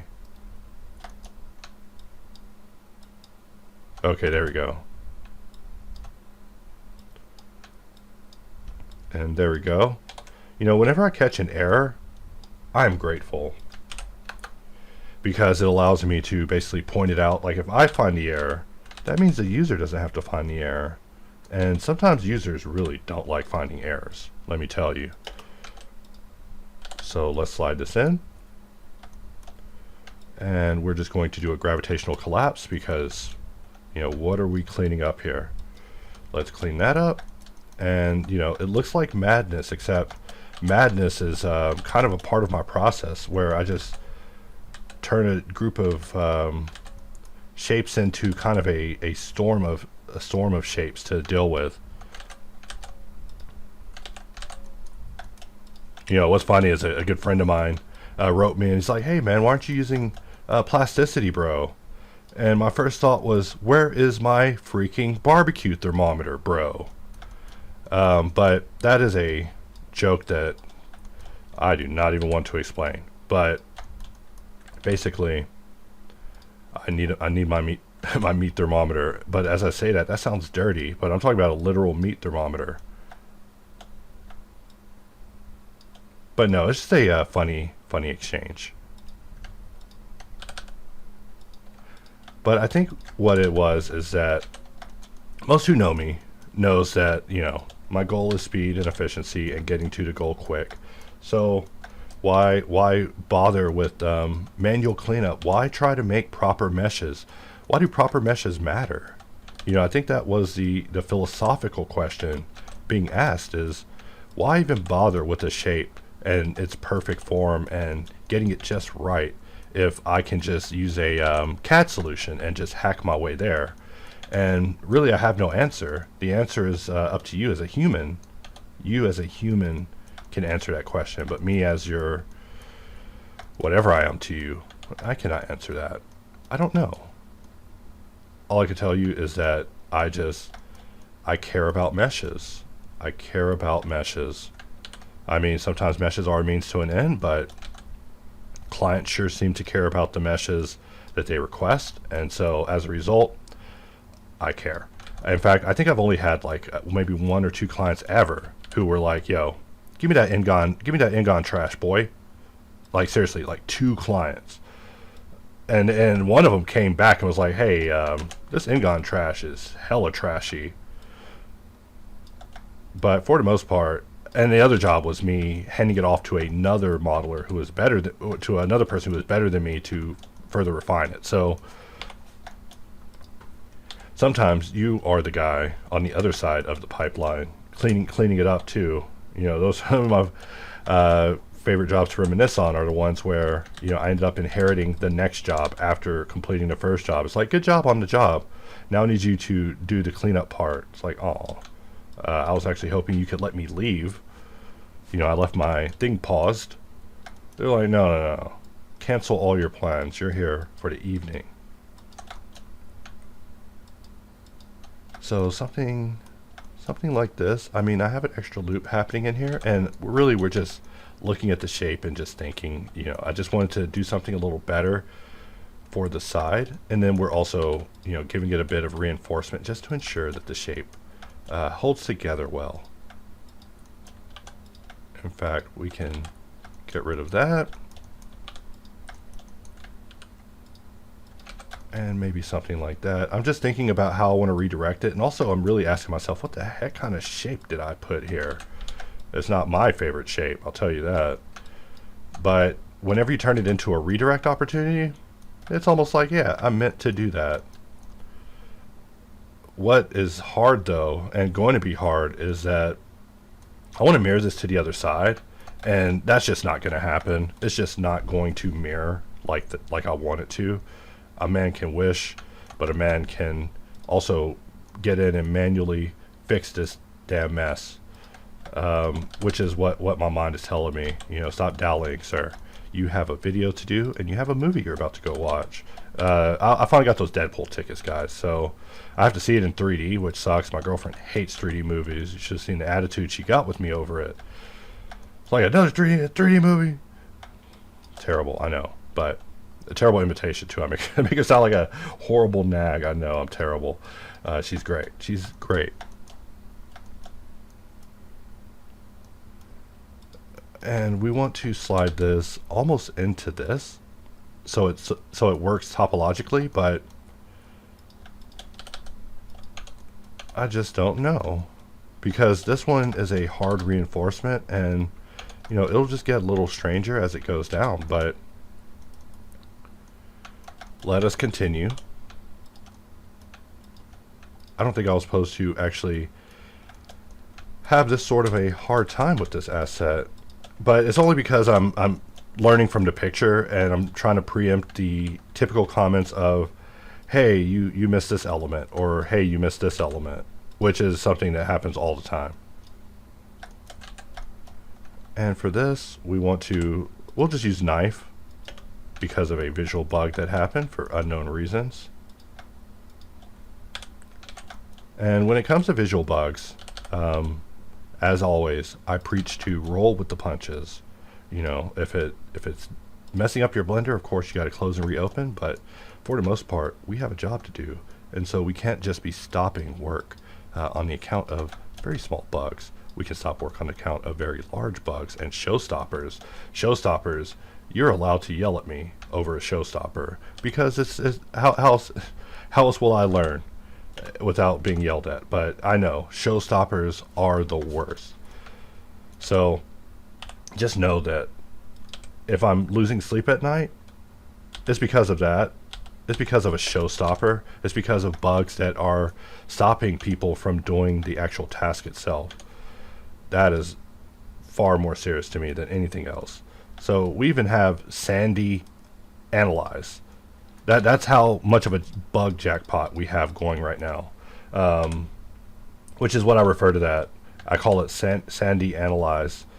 And also, we want to mirror this to the other side.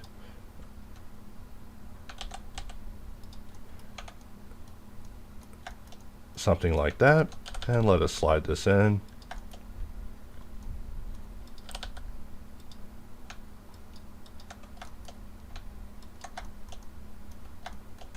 Alright, and we'll bring this in. And all we're doing is just really solving this area in a micro way before we start putting our final solutions in place. But believe me, the final solutions, they are coming.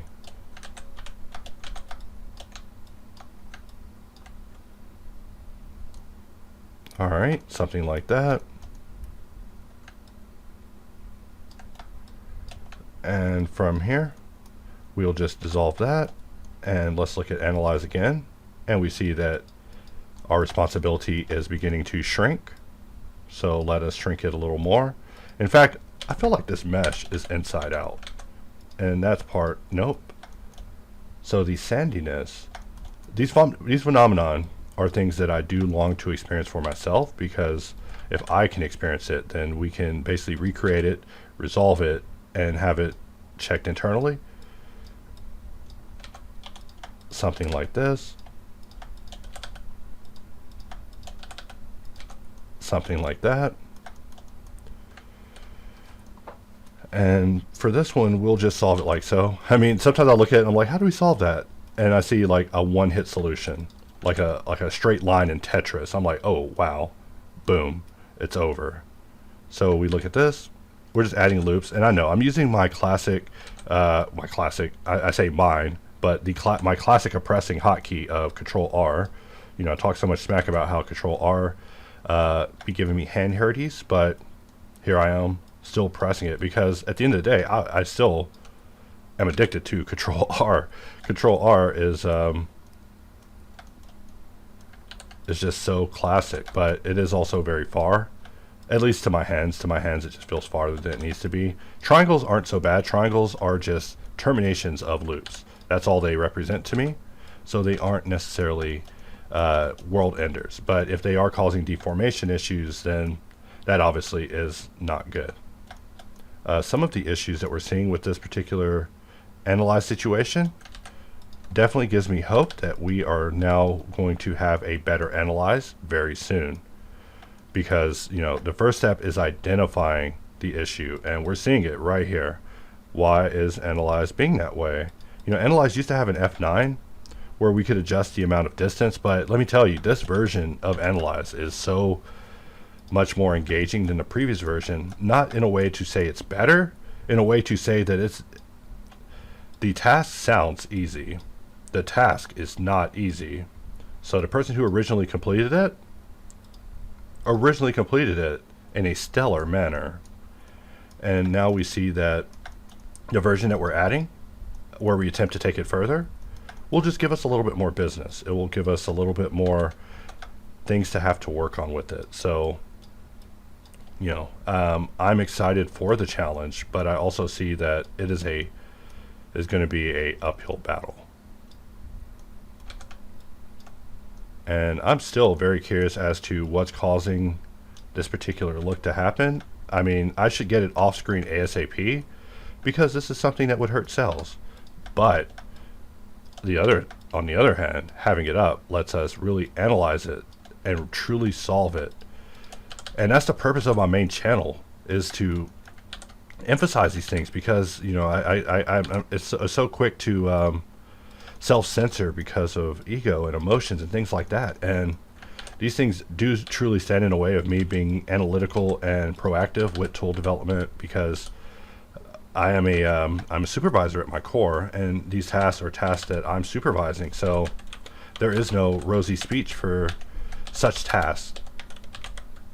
There's not rosy speech for these things. Rosy speech is in the congratulations of when it's successfully done.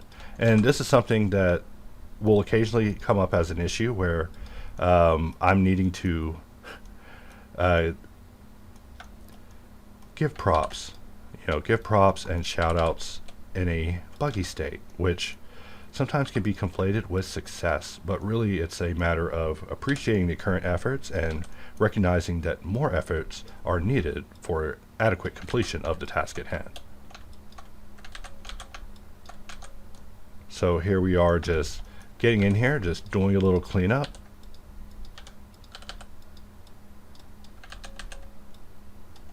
And I'm just looking at the visuals wondering what mesh issue could have caused it, because I know what scale size I work at. I work at the same scale size all the time until I actually change it.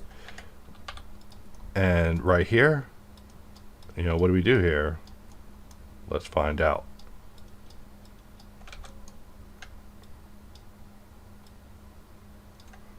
And I don't like that I had to do that, but we did have to do that.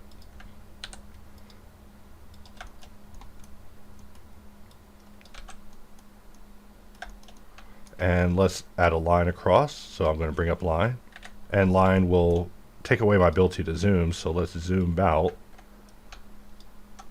and we'll just cut all the way through in silent line mode because of a bug that I think comes up that will cause that to stop happening. So there are definitely some further refinements needing to be done. And we are testing the A update. So this is basically the first update since launch that we are testing, where we're just ensuring that, when we press Alt 4, there's no longer an option for examples, because that's just not compatible with what we did. You'll have to access all examples through the helper, just full disclosure.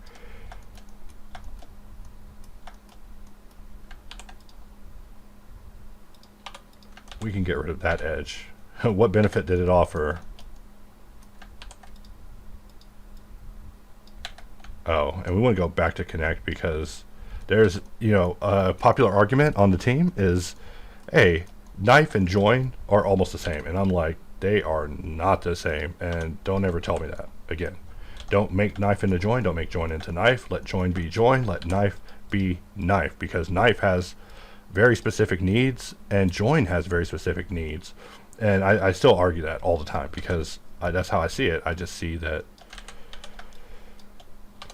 And we're just looking at this thing. You know, sometimes a solution comes with a reduction. And that's what we're doing here. Just getting that cleaned up. And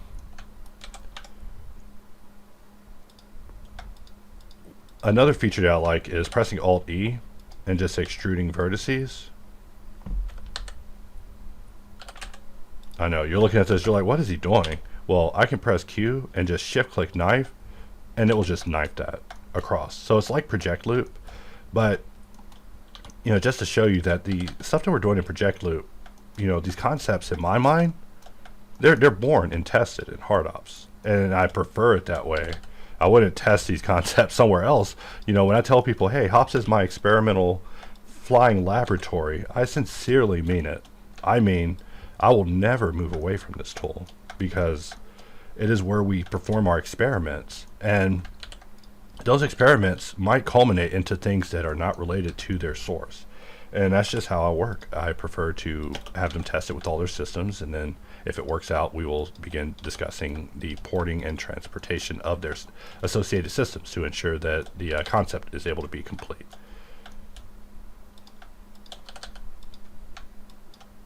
And something like that, we'll just press save. Let's take a look at our poly work, or our poly remains, whatever word we want to use there. And I wonder how we should manage that. You know, because we could just do it like so on both sides, and you're like, wait, that's not a better solution. N-gon try. But take a look at this. We go in and we enable edge. Let's try that again. Let's see, we have a triangle and then we have an n-gon. Wait, why is this an n-gon? Okay, this is not an n-gon, it is a quad. And so on this side, 1, 2, 3, 4, 5. This one is an n-gon. Okay, we didn't give this a reinforcement loop. And so that means we must resolve that. And then we can perform a solution like so. And then a solution like so, giving us that. And then the same thing can actually be done here. In my mind, I was seeing a solution, and in my physical body, I wasn't able to connect it. That's what was going on there. I apologize, but yeah, I saw a solution, and my brain was like, the solution is not yet set up. The solution is not yet set up. And that brain process that I just went through, that is the foundation for what is to become the main tool of nsolve that isn't even even invented yet, because I can't even express it clearly. And it only has one name, and it's called solve. And it will be, I'm telling you, the moment I articulate it clearly, it's game over. And I've said that many times in the past. But so many features are as a result of my ability to eventually gain some sort of articulation to express like what the actual goal is, because the goals are so basic that we try to go for, but the ways that the opportunities and the means that we have to go about accomplishing them get more and more complicated. So it's just a matter of how do we the right balance between you, the user, and us, the complicated tool people. Like, how do we make it basic enough that you know, it's no longer intimidating to folks? Because I'm never trying to design intimidating systems. The goal is to make it easier. Like what I'm looking at there, not the best, but easier. I mean, anything I see that's a turn, I always want to reinforce it. So let's just do this, and if we wanted to, we can go to Alt and turn off dissolve verts, And then it gets a lot more interesting whenever it comes to dissolving. You probably see that there's a bit of collapse that happens, but we can also prevent that from happening through the means that you're seeing me use here. We're just planning a loop in, doing a merge, and this is a way I actually have never tried that, but now I see that, you know, for a good time on a Friday night, to quote the Fonz, and we are just solving and jumping around, and we're making such progress. Like, solving is not fun, you know. I mean, it is to me, but like I said, I am weird. Like, I get a elation from solving things, like from winning. Like, I was when I was taking the flight home, I noticed that my passenger was watching me play Tetris. So I turned over to him and I was like, "Yo, you ever play Tetris?" Because he was an older man. I was like, just started telling him the history. I was like, "Yo, I started playing this game, so and so. This game's super ancient." I started showing him Super Mario. The guy probably hated that I even opened my mouth to begin talking to him, but it was his demise. He even started talking to his wife about me talking to him. She's like, "This guy's just talking to me," but.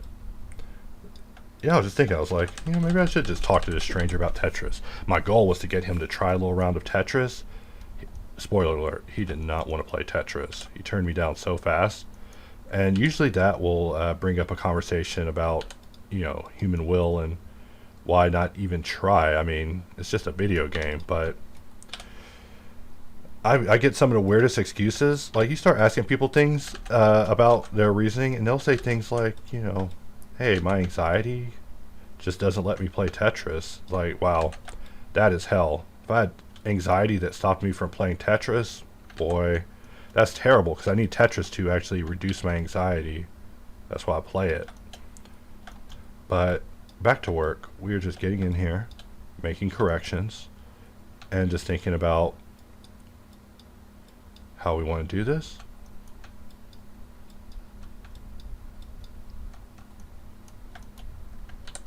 And I know we're totally goofing off on this process of cleanup. Like, we could be speeding this up, but why work faster?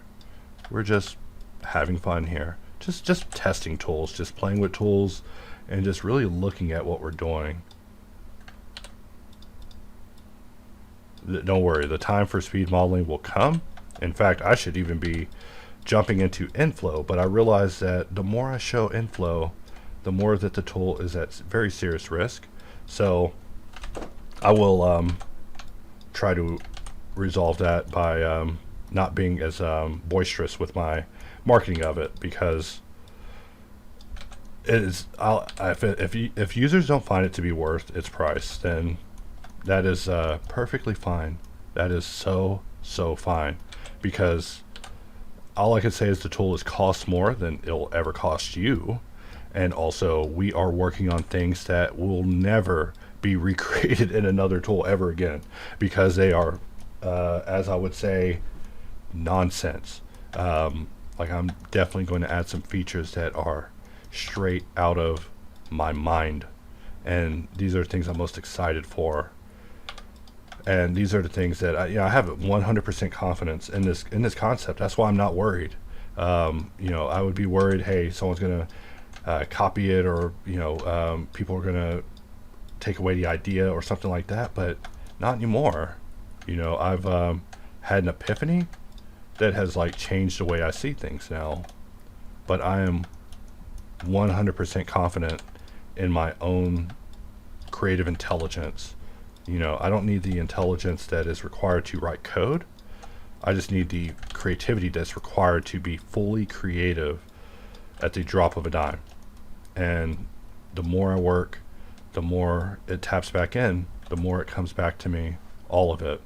Like regaining my memory from amnesia. And along with it, my confidence, and also the same hubris that resulted in HardOps becoming what it was. And I see that we can do that once again. We can make that happen again. And my goal is never to just make products for the sake of making products. Every product has a purpose in the pipeline, you know, the grand pipe. And we have joins still with edge. We can probably reduce that. And we're just really just jumping around and having fun. This area, I'm just not liking what we have going on there. In fact, let's just join that at the next junction. And I'm going to join this there, just so we have the termination happening on a flatty turn. Flatty turn, that's what I call it when it's flat and it turns. It's just a flatty turn. And from here,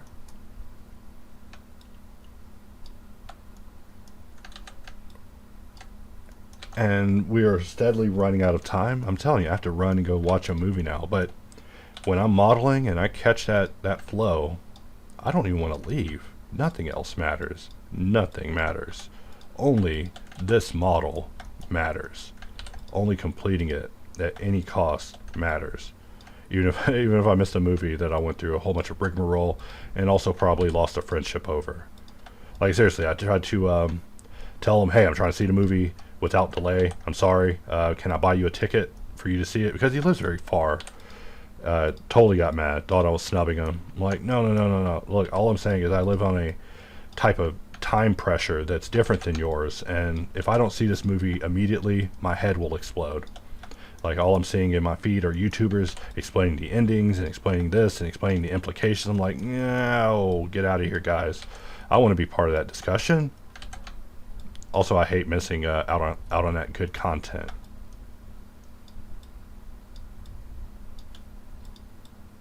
All right, and we just are merging that, and I'm just looking at my Sandy Analyze. I'm just looking at Sandy Analyze, thinking the most demonic, devilish thoughts ever about this. Let me tell you, when you see me on video looking at a failure, don't think that I'm thinking anything less than the most fiendish, devilish, replacive, harsh thoughts. And because I literally do not like failure. I do not like failure. I do not. I hold failure so hard against myself. Like when I fell, when I left on vacation and I got all those angry comments from users saying that the tool was this and the tool was that and that they didn't understand it and that they don't want to buy it and stuff like that. Like, yeah, I took all that very hard because I put everything into it. So, but I see that, hey, you can't win them all. So everyone who has the tool, congratulations. To those who don't have it, that's also fine. You don't need it. You have Hop Select tool, and that is fine. But this product is designed to be different than the previous offerings. You know, you might notice that HOPScutter goes on sale once a year, or goes on sale multiple times a year, like a Steam sale, which actually kind of hurts the product a little bit and cheapens it. And that will not happen with this thing. If it's forgotten, that is great. It sounds bad, but it is truly great because the things that we have planned, if it's public, Blender will kill it. Blender will kill it. Blender will smoke it. Blender will, you know, I was about to start making some very worldly news related puns, but I will be canceled immediately. But let's just say there are so many things I feel that Blender needs, and this tool is going to offer some of them. It's going to offer some of them, and it will immediately be rejected. It will immediately be rejected. Like, I was thinking about doing a video called Open House, where I basically just showcase all of the concepts that we're currently working on internally, just so you see exactly where my mind is at, because I am on the ball. I'm livid. I'm on the clock, boys. Like I've never been on the clock before, because I see that, you know, if there's going to be some sort of twilight in CG in this industry, then what am I going to do at the end? Well, I mean, what am I going to do as far as the ideas that I had? Am I just going to sit there and literally say, oh, yeah, I could have done them, but CG left? No, no, no. They need to be done now. They need to be done now. And they need every available resource available put into them, and any obstacle needs to be removed. If the obstacle isn't able to, if there's an obstacle of any kind standing in the way of any of these objectives, it must be removed, because we're in a state where CG is, I feel, in danger. You know, every day I'm getting a new post that's like, yo, this part's being trivialized, you're being trivialized, the whole field's being trivialized. And of course, we can use a little bit of denialism. We can deny a little bit, but there's also the part beyond denial where we can say, hey, if you can type in the word dump truck and get a dump truck, that is a net positive. It just isn't to us because we're dump truck modelers. But if you are just a guy needing a dump truck, then the proposition is undeniable. And to tell people to not accept it for honor reasons or but my data is just, I can't get behind it. Like, I mean, I understand that AI is built up out of scraped data. I get that. That part is very bad.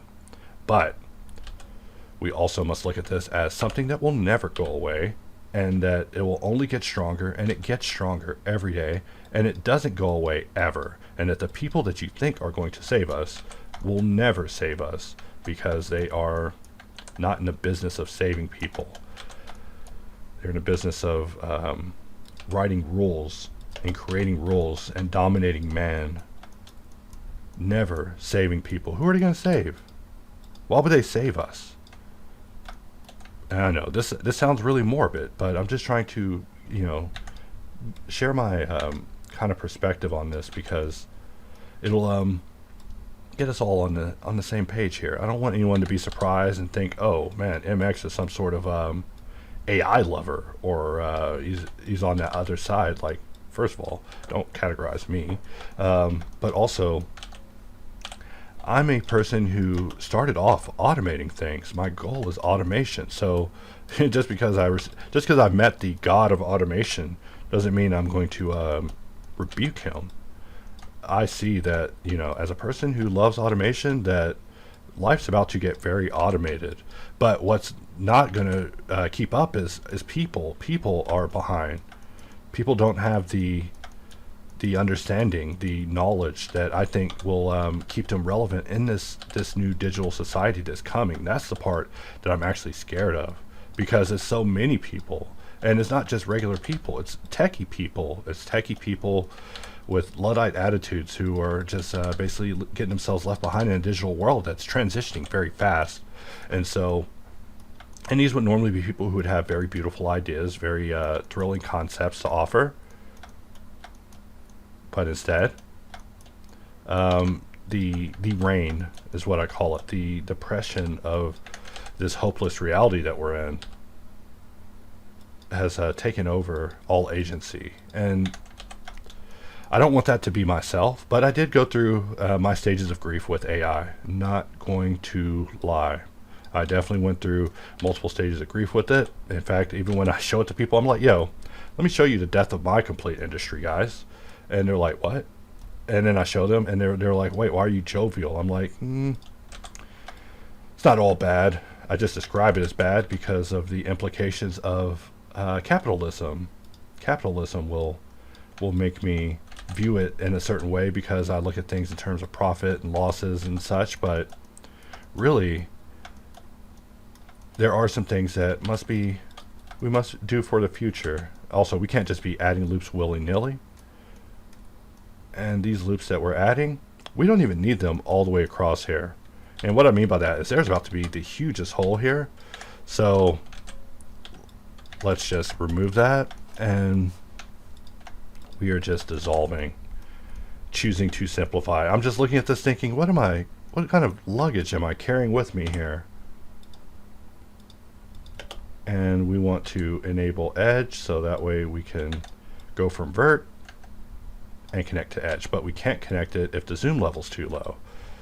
So now we are zoomed in. And I was thinking in the car, I was like, wow, I'm gonna have to put Yeti on this thing. You know, I can't just take their crate and then rename it to myself. That's so unoriginal, making me look like a hack, and maybe also a bit of an asshole. You know, if Yeti's going to teach us a lesson, we must honor them. We must honor them by maintaining their brand. And their brand is Yeti. You know, I saw the price tag when I signed up for this crate. And so we got to make sure that we honor them. Where did this second loop come from? In here? This one. We'll slide this over just for now. And we can even slide it over like so, just so we can, you know, turn that corner into a turn, and do the same here. And let's take a look at what we have going on. A little bit of what we call sandy britches. Just made that up, but it sounds like it can work. And how do we want to do this? Because, you know, turning an in-gun into a quad, you should see by now, it's nothing. It's a parlor trick. It's just a matter of giving it an edge or removing an edge. So now we look at this area, and every turn is just a matter of consolidation or fanning it out like you see in that area.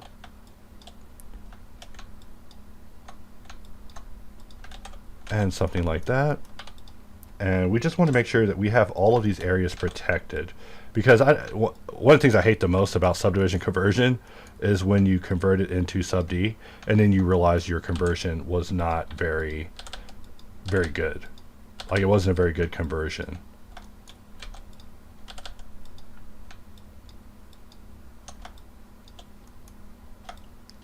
Alright, and we're just doing a diagonal redirection solve there. Nothing major, just a day in the life.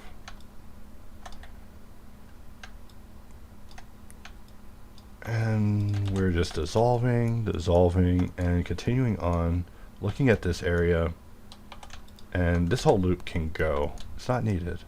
And this whole area is looking good. So far, so good. Everywhere is looking proper. I mean, this is a mess. I've been at this for an hour. You're like, wow, this tutorial really took a turn.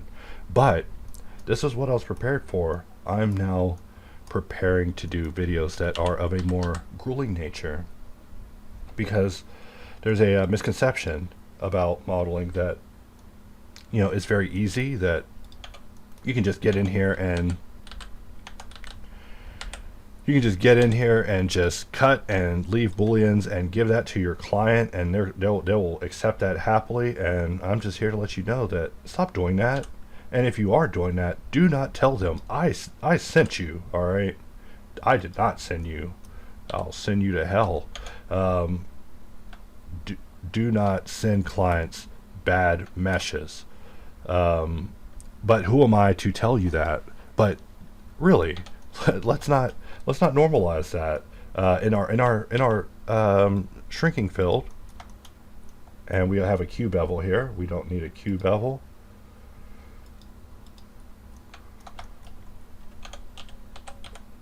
All right, and we're just looking at this according to the image, and I mean, this is where it starts to get a little weird, but we also want to have a bit of a lip for this to stick out. So I know this part isn't my greatest moment. If anything, it's my dumbest moment, where I look like a moron for just not even referencing the reference properly. But I wish I could have the AI add a fonts every time I say a, because that's what I'm thinking of every time. You know, not trying to jump the shark here or anything, but just yeah, excuse me for fonzing out. So I'm going to control right click in order to get this whole loop, because I was about to select it manually just to keep it fun.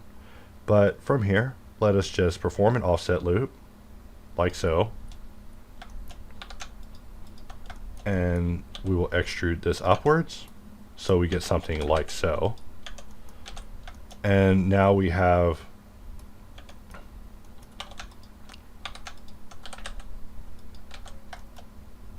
we'll give this area, actually I'm about to do this the wrong way. Let's do it the right way.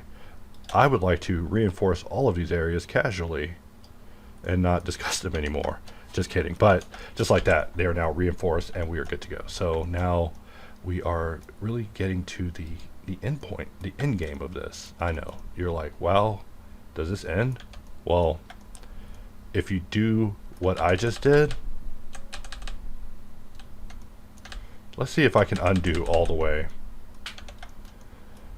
Nope. So I basically extruded way too far down and messed this shape up. How bad? Hey, how bad do you think a man can mess up a shape? Let's fix it. Let's fix what we did.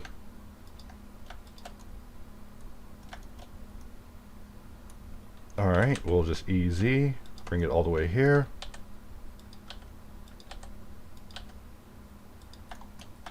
I know this is not my greatest moment, but we have to repair this kind of quickly.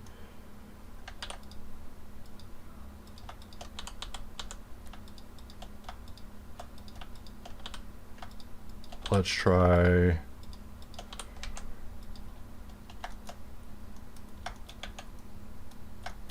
And which one is the right side? We'll press X, press D, bisect and modifier, and we'll split that over to the other side proper.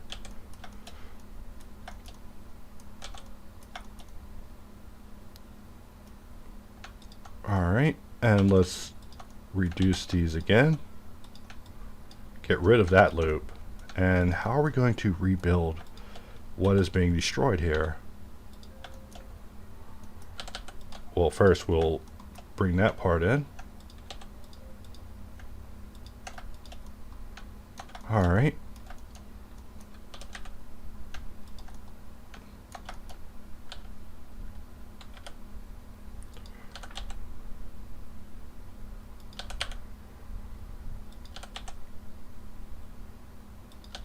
Alright. And we're just... Such a hard construct to rebuild. Why would I do this to myself? Let's try that one more time. We'll press E, Z.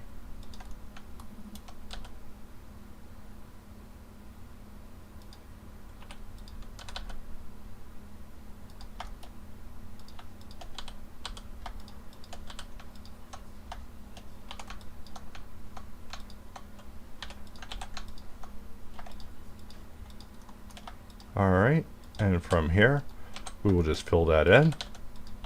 And sorry, I got reflective and started thinking about life. My least favorite thing to think about when I'm modeling, let me tell you, I hate it when life stuff distracts me from modeling, but right now I am flooded in life right now. That's the only way I can put it. I'm just flooded in life. Just life is so eventful and runneth over. So let's bring that there and we'll dissolve that one. Maybe something like, hey edge, get out of here. What's your malfunction, edge? There's something weird about that edge. Oh, I feel like there is a face on top of a face, and that's what's messing with my brain here. I mean, why does it look like that? You know, you ever just looked at meshes and just wondered, hey, why does it look like that? Something just feels weird about it. But let's convert it to subdivision just to see. And the fact that it survives means that we are potentially having a hallucination. So I am going to Control S and save it for sanity. And let's see when that appointment was I was supposed to do, because I really don't want to miss this thing. One moment. Alright, and jumping back in here. Sorry about that. So I got 40 minutes. I mean, we could take this and just slide that in. Also, what did we do to this mesh? Like, what did that? what did we do to this to this mesh? I don't even know what I was looking at here. And then suddenly I'm like, wait, what am I looking at here?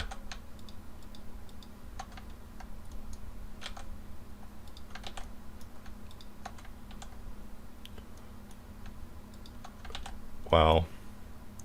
There's just such creative messes happening here. I mean, I'll have to rewatch the video just to see what I did to actually cause that. So I feel like I wouldn't willingly have done that, but maybe it was my reductions being willy-nilly. Because I mean, look, we slide that over and that basically requads that. Or we got distracted by what we did in the bottom here. So I'm just going to bring this up. And we have to turn off analyze so we can analyze the mesh. Even though we are still connected to... Oh, okay, so that's what's going on. We are connected to an area we are not supposed to be connected to.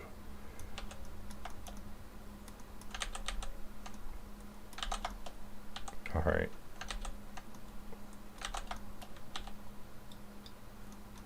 We'll delete that and just locate on the inside where this ends, which is here.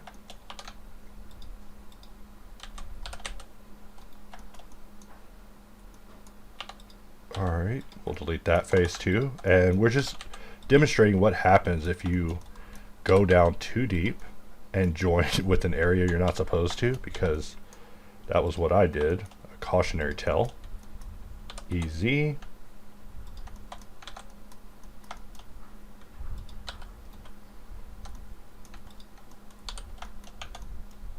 Alright. And something like that can work for now. And we'll just select and select and select. And let's try it again. Let's try applying the mirror and then select, select, and select. All just control right click, very easy, very fun. And we'll just perform a quick offset, very minimal, but we want it to be somewhat sharp. And let us Alt X bisect mod, split this in half, and let's go back in and look at what we have left as things to clean up. So it looks like we have a lot, but really it's standing out, boys. Standing out, and standing out, as Trump would say, bigly. It's bigly being thinned out. That's all I got for him in phrases right now. I don't know, maybe he's saying different things since his eventful week. I mean, he probably is saying very spirited things right now. Come to think of it, I mean, I would.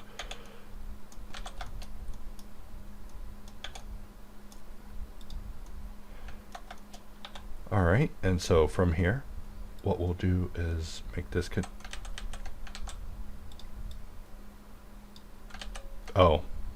merge is not join. You'll think join is merge, and then you'll find out very fast that they are not the same. So how do we get this working right? Oh yeah, Alt still has the dissolve verts, but we don't have that on anymore.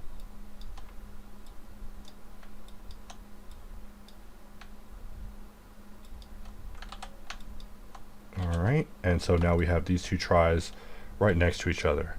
How can we get them to try each other?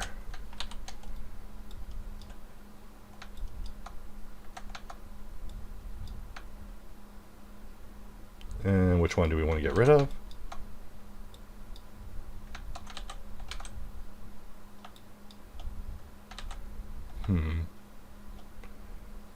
Sorry to get so silent. Sometimes triangles require like the briefest amount of thought just to ensure that, you know, they're being sent in the right path.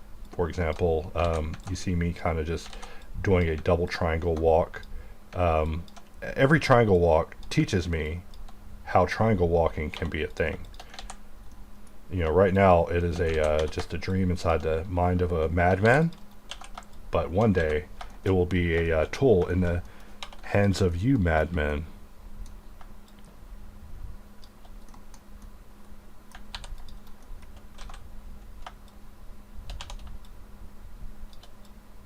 So something like that. And then what do we do for solving it? I mean, we already had a solution kind of right there. I mean, that's a solution while we're rejecting solutions.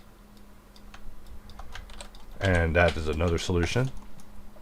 And you know, you see that I'll use a lot of very experimental kind of solutions when it comes to flat areas, just because flat areas are easier solved that way. Let's go out and just take a look at what we have all together after a few hours of just kind of chipping around.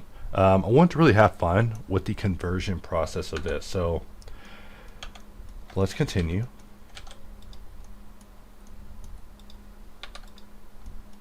And I'm going to iterate this one more save, but before that I'm going to save it and then I'm going to iterate it one more save, just so we have a support issue to refer to for this, because bugs, once identified, there's only one path for them: erasure. Erasure. Like, I wish that I dealt with Blender itself, because I'm telling you, they would fire me. They would fire me over being so toxic over bugs. Like, I would lose my mind over some bugs. And their inability to be resolved. I mean, and also being told that they're not bugs, and being told that, you know, the issues with me. You want to talk about things that will instantly make me very angry. And sometimes people are right when they're like, hey, it is your fault, you did this. I'm like, oh, now I got to go stare at water and think about my decisions, because he's out of line, but he's right. If someone's right, they are right. Even though, you know, sometimes being right also carries with it consequences, but we're just sending our loops across the other side, and this isn't really the best strategy. I mean, we're going to look at this on the other side, and it's just going to be a big old pot of regret, but it looks like we aren't doing too bad. Let's try Control-T, Alt-J, and that will just resolve that, just a little fast. And you know, for me, solve V1 would just do that, Control-T, Alt-J, and then solve V2 would get smarter and smarter and smarter from there. But the foundation is convert to try, convert to quads, and make that interactive, trivial, fun. You know, as I mess with it, as I model, the ideas come to me. But my process for coming up with ideas is literally to work, to model and experience hardships firsthand. So, you know, if you see me in a video and I'm having an easy time, well, you should frown upon it, for I'm not learning.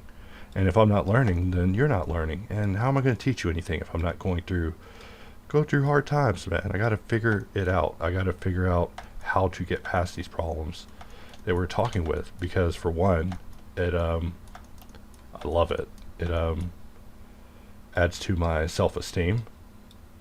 I mean, even now, every step we make, I just feel it. I feel excitement, because I know, like, we are going to win this, guys. Like, this mesh, not easy. This is a deceptional little mesh. I'm gonna try it again and do it faster. I might even make it one of the built-in files, but those need to be contemplated on a serious level, because we can't just be adding random files. It's not a Patreon. But we do want to ensure that the users are being able to be tested and given a challenge, and the challenge, you know, is engaging. You know, I can't have you resolving cubes. Cubes aren't. Let's see. We'll get rid of this. But yeah, cubes aren't necessarily the most powerful shapes to solve. You know, not unless you're Hellraiser or something. So we go down here and we see that this n-gon is the last. I say the last, when I zoom out and I see 2, when I see another n-gon. Let's see, how do we want to solve this? And I don't like that solution, but it did resolve 2 triangles as if they mattered. We'll just get rid of that one, and a few triangles will not hurt.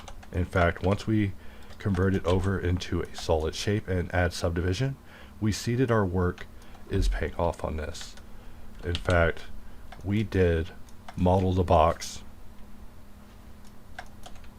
We modeled the box, guys. We survived. We survived. I mean, I took y'all on quite a journey because I wanted to really have fun with it, but every single cut that we made, we got in and we resolved.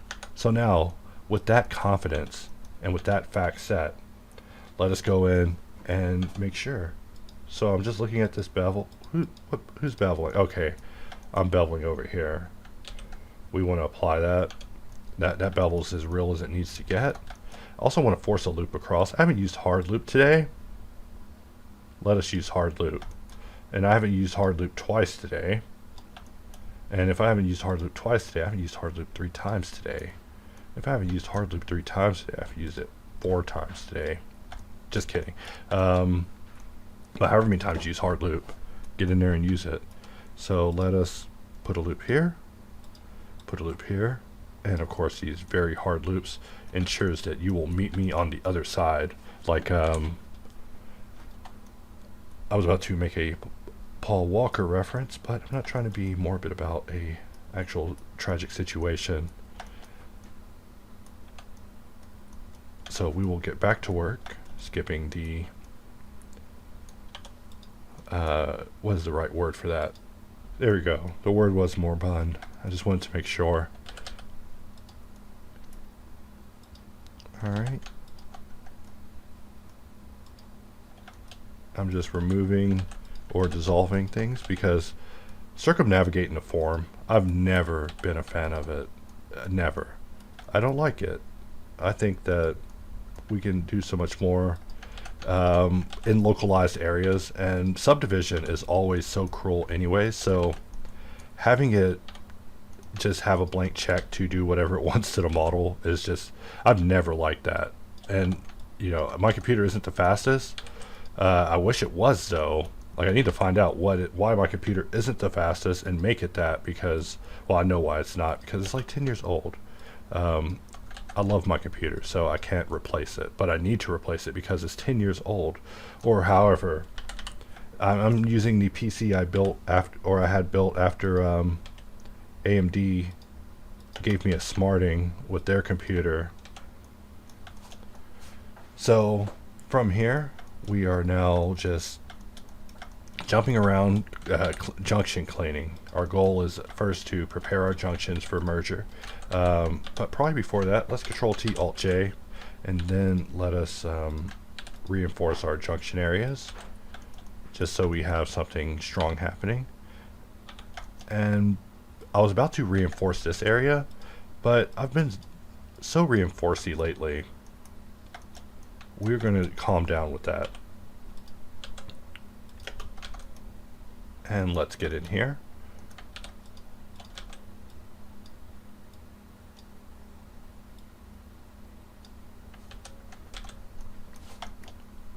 One of these edges is a liar, just kidding, but it is. One of these edges is lying to us. It doesn't need to exist. And if we look at our flow so far, we're hyper solving now. I've already picked up the pace. Like, I've already hit my stride. I've already given myself a positive boon of reinforcement, like just letting myself know, like, hey, you completed that first part. That first part was hard, and you beat it. You beat it, and now you have what it takes to get through to the end.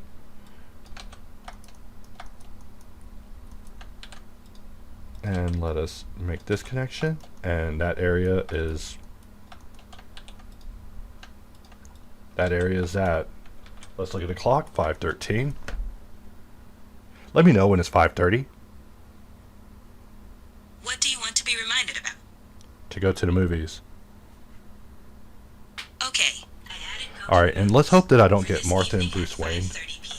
Just kidding, but I wish that I could be that way, because that means that I was the paragon of a city. Also, Bruce and Martha Wayne kind of, they also did their share of hurting Gotham.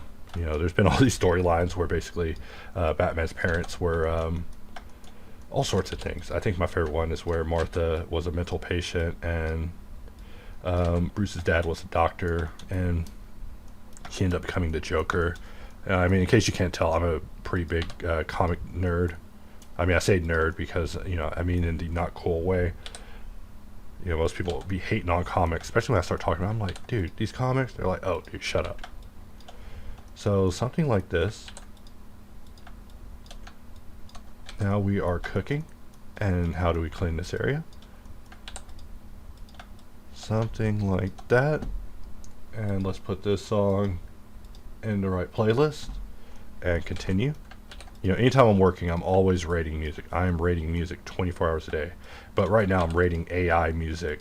This AI music is it's the damn devil, boys. I'm such a music lover. So if the music had no soul, I would start off with that. But I could talk for hours about whose soul this music possesses. Be it Coheed and Cambria, or 3 Days Grace, or Chevelle, or Flyleaf, or Evanescence, or there's so many souls in this music that I'm be listening to. That's like, wow, the things that they captured from the music. It's not the words or the style. It's like a type of spirit.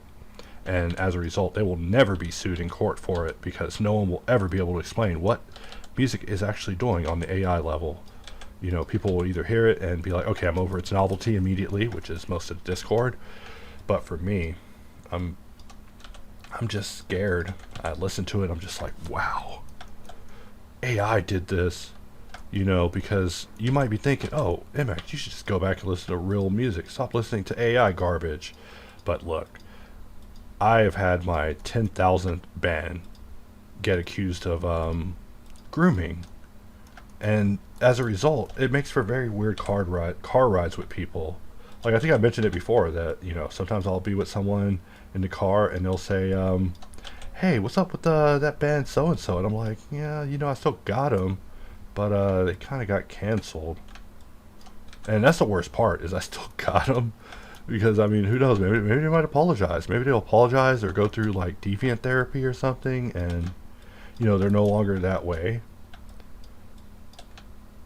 But most of the time, I don't know, maybe musical brilliance breeds debauchery or something. You're backstage, you have all the power. It just happens. I don't know, because I'm not a musician. But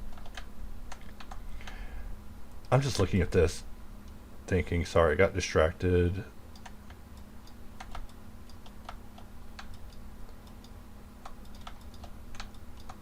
And dissolve with vertices still there is like kind of nuts. I never really spent a lot of time with it, because I'm so big on not changing my defaults that I don't even change my defaults in my own tools sometimes. But because we've made them so flexible to jump around, they are a lot easier to change than before.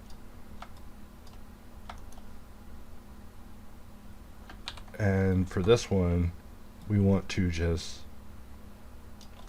stop that at an edge, but to stop it at an edge, we have to have it stop at an edge.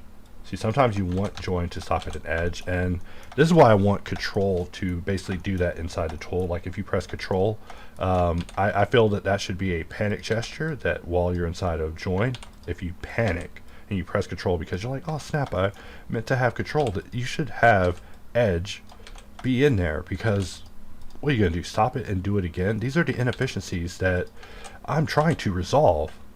Like those, you want to see me get angry? Tell me to use an inefficiency as my solution when I express a problem existing.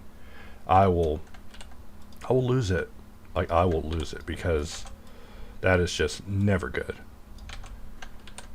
So we're just having fun, adding loops, skibbity loops. We got to say skibbity more since it's about to become a movie franchise by Michael Bay, and I guess a worldwide phenomenon. Skibbity meshes over here. And from here, we will just jump here. And how do we solve this? No, I'm kidding. Just like get stuck on the most basic thing to solve.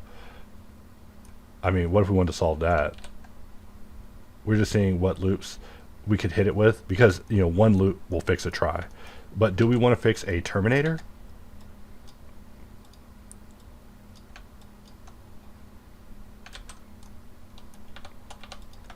In fact, I'll look at this and I think,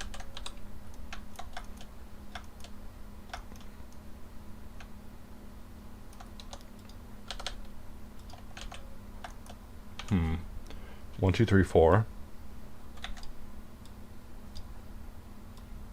And you know, when you're just solving things for quads, the solution is sometimes just counting to 4 a bunch. I mean, look at this. That's what's left. You know, you're like, oh man, how am I going to solve this geometry? And the solution is sometimes that simple. Like, look, now this shape, almost all quad. We are going to need to put a loop here, put a loop here, and that will look good. We'll put a loop here, but that one's going to require a hard loop because we want the entire loop to be in a specific area. And this mesh says, oh yeah, specific, huh? Well, specifically solve this.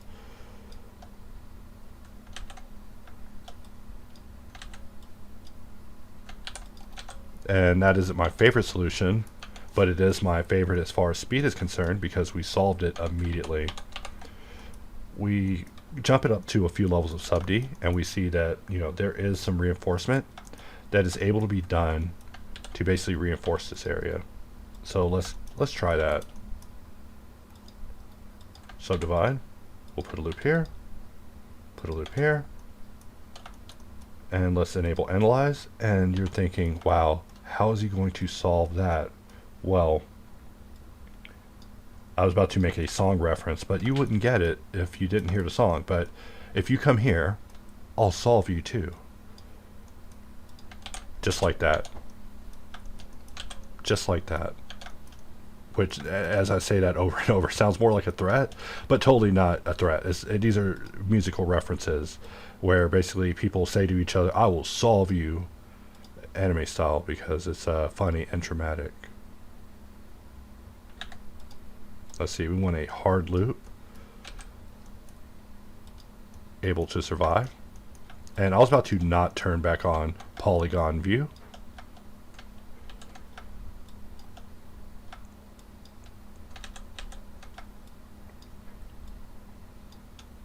Alright, and from here, we will just boop boop.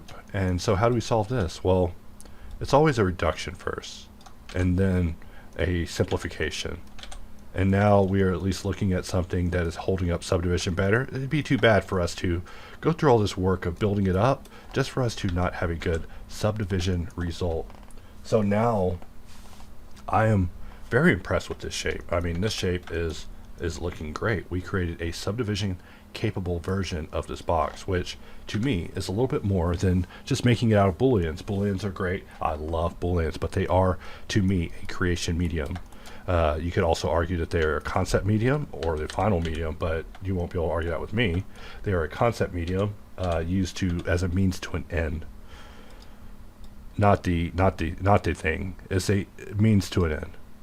For this one, we are going to select these two verts, and I'm going to press cursor to selected. Cursor to selected. All right, and let's go under object origin.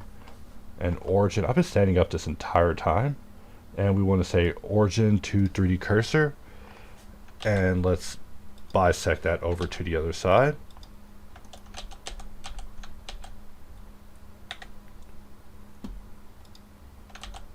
Something like that, and then we will mirror it to the other side using an additional mirror. So now we have this double mirror situation. Why work twice? I barely want to work once. Just kidding. But, you know, I'm just being funny. I do want to work.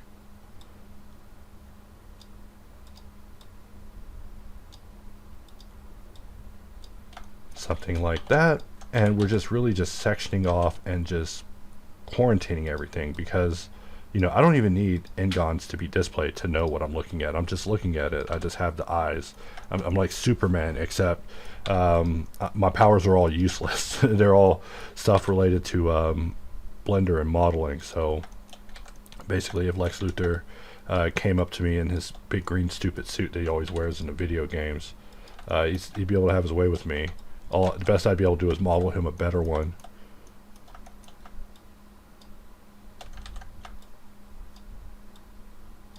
You know, and that's got me thinking about comics again. You know, there's a recent comic arc where they introduced Bizarro as having like superpowers from like another dimension, and basically like having intelligent, and there being a whole universe of Bizarros. I don't know. I just thought it was like a really crazy storyline. I was like, wow, it really expanded the Bizarro lore here. You know, Bizarro used to just be derpy man, you know, like just derpy Superman, but now he is something. He is someone, a force to be reckoned with. You know, you don't want to see Bizarro in an alley. Hey, if you run into Bizarro MX in an alley, he will straight up destroy your mesh, dude. He would just destroy your mesh and say nothing. So you can do that at your own will if you want. And these meshes are, they're beautiful. They're beautiful meshes. Maybe not to you, but to me, these meshes are looking beautiful. I love them. I'm very pleased with the results that I'm looking at. So let us grab this edge and we'll give it a single level of reinforcement. We'll put a loop here, put a loop here, and you're like, a loop? Yeah, a real loop. A real man's loop. Just kidding. But yeah, putting a grown man's loop there. Not like those little baby loops we were using earlier. And we'll put one loop here, one loop there, one loop there, and something like so. And you know, this conversion process is, it's only as hard or as involved as you want it to be, or your client wants it to be. But just know that your client's gonna, if you say, hey, how would you rather have a clean mesh or some trashed out junk, they're probably gonna say, I would like you to do a job worth paying for. Meaning, give me a proper mesh. Meshes are like credit cards. You know, you can't just run around with gift cards and pay for everything. I mean, maybe you can, but eventually you're gonna need to give people the MasterCard of meshes, and that is an OBJ format. A joke, of course. I always say that OBJ is a MasterCard of meshes, but you know, FBX is pretty stable now too. I used to have a little more dislike for FBX, but nowadays I feel that FBX is, I mean, really FBX, all it needs to do is load and not have any issues, and also not be owned by Autodesk. Autodesk is like the new Adobe, except Adobe's Adobe, and Autodesk really isn't as evil as Adobe, but they wish they were. They just need to be more proactive with their business and work that they do. But don't worry, Autodesk, you'll get evil too, bro. You'll get so evil. Everybody's gonna want to run from you. You know, that's what you gotta tell them. You gotta reassure them, like, yeah, no, come on, look, people really do think you're evil, man. It's just, you know, you give these 30-day free trials, and you know, everybody thinks that you're kind of just easygoing, but no, I get it. You're definitely evil, Mr. Autodesk, bro. Like, I tried to install Maya on one of my older computers to try it out for comparison with a config I was making, and they were like, yo, where is your house, bro? Where's your house? I was like, wait, I don't think I need to be telling software where my house is. Spoiler alert, they know where I live at. Let's move this over. Let's move it back. You know, just sometimes I just want to try it. I just have to try it. So, you know, now we are looking at a fairly satisfactory result. Fairly. I say fairly because Topo can be perfect. And people who are snootier about Topo than me will look at my Topo and think, this guy's an idiot. I watched this video for this. This guy's a hack. I hate him. So there's always better Topo able to be done. And you know, the Topo that I offer and present, it's just always my impression of what topology should and could be. Never the gospel, never the truth. There are so many people that are much better at it than myself, and you know what I call those people? Friends on Twitter. Yeah, they're my friends on Twitter. They're people, you know, I wouldn't call them colleagues because, you know, that would require that we interacted and shared solutions and perfected solutions and stuff like that, like literal topological scientists. But I do feel that a kinsmanship with all the people who I discuss polygons with. You know, it's such a nice conversation to have with people compared to the world melting, or hey, everything's screwed, or are you going to vote for that orange guy, or whatever, or the sleeping guy, or the black woman, or whatever the case is. Like in any of those cases, talking about polygons is definitely more preferable, because at least then you won't lose friends. My alarm is going off telling me, well, not my alarm, my watch vibrated with anxiety to let me know kindly, hey, your time's up. Let go of your friends and prepare to go. But we're still just having fun here. And we look at this image and we see that there's stuff happening here, and we need that to also happen on this. So how do we make that happen? You know, this is what the sill is this shape right here that I'm growing. I'm going to curve extract that into its own piece, just with control click. And let's select this piece. And I think where I went wrong with this particular tutorial was I tried to be too ambitious. I reached too far.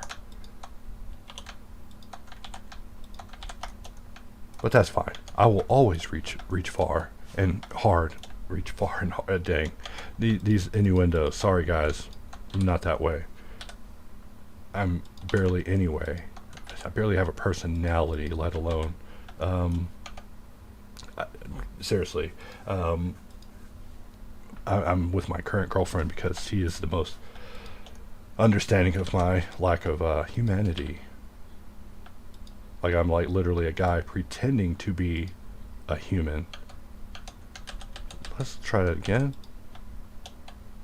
And we want to knife project.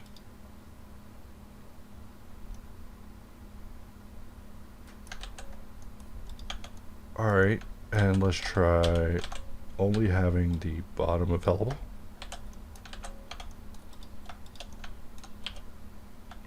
And we'll knife. And this time we don't get it through the other side, which is important.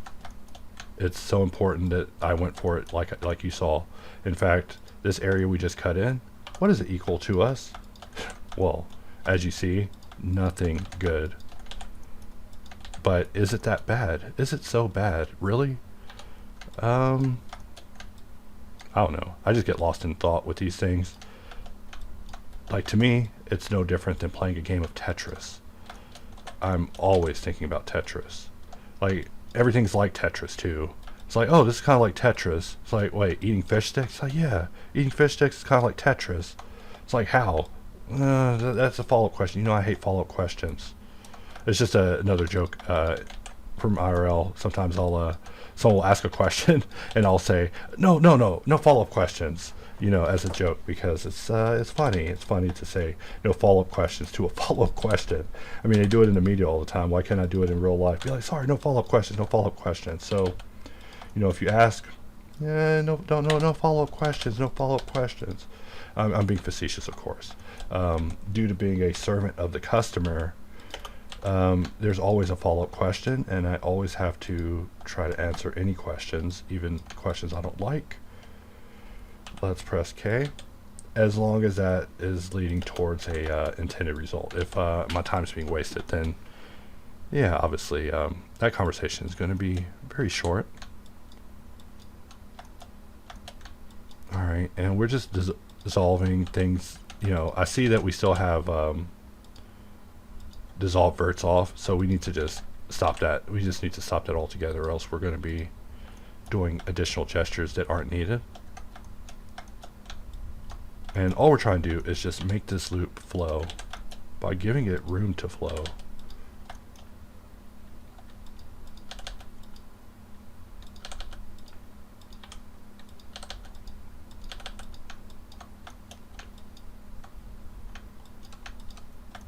Alright, and this song also can go into the playlist. Like, I'm basically re-reviewing the musical I've been working on, but it's not in any state to share with anyone, and it probably won't ever be. I'll probably die listening to it, and it won't matter at all, because I'm the only person. And I keep saying musical because it's so disengaging. Every time I say that, people are like, oh, you, and they are immediately outie. And I love that. I need them immediately dialed off. I need them to immediately disappear from it and have no curiosity in it altogether. So that way I can really focus on it. Because, you know, those sort of things lead into discussions about appealing to people. And, you know, appealing to individuals is just never going to result in anything. It's like appealing to special needs. I mean, special needs, special interests. Special needs does need to be appealed to. Let's complete that connection.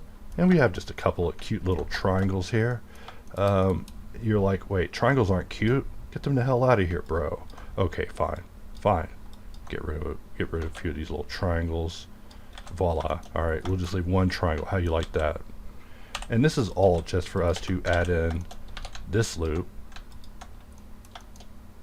that I can extrude in, inset, extrude out,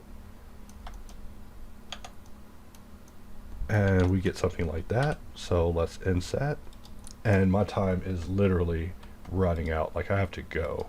But, you know, what's more important, finishing the model, or hey, you get out of here or I'll solve you too. Just kidding. But I do love saying that. These are my threats to people now. Like, I'll solve you. They're like, what does that mean? I'm like, come here. Have you heard of nsolve? I'll show you. And then you punch them. So something like that. And then we have our label indicating that, you know, a child will definitely die if he tumbles into this. It's my favorite illustration. I love it.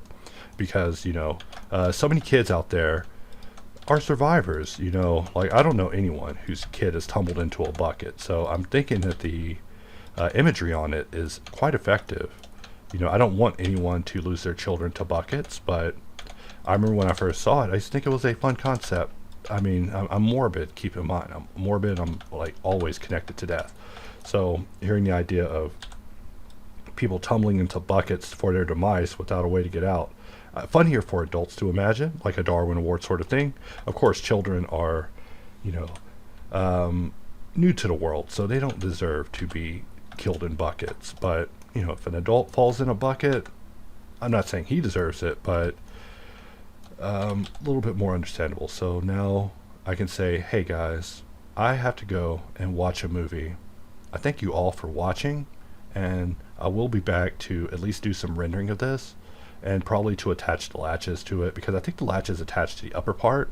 But for now, we will have to just stop it there. And I don't know. I am pleased with the topology so far, but for the most part, I think there's some areas that could be done even better in the front. Of course, the front is what matters, so we must do it just right.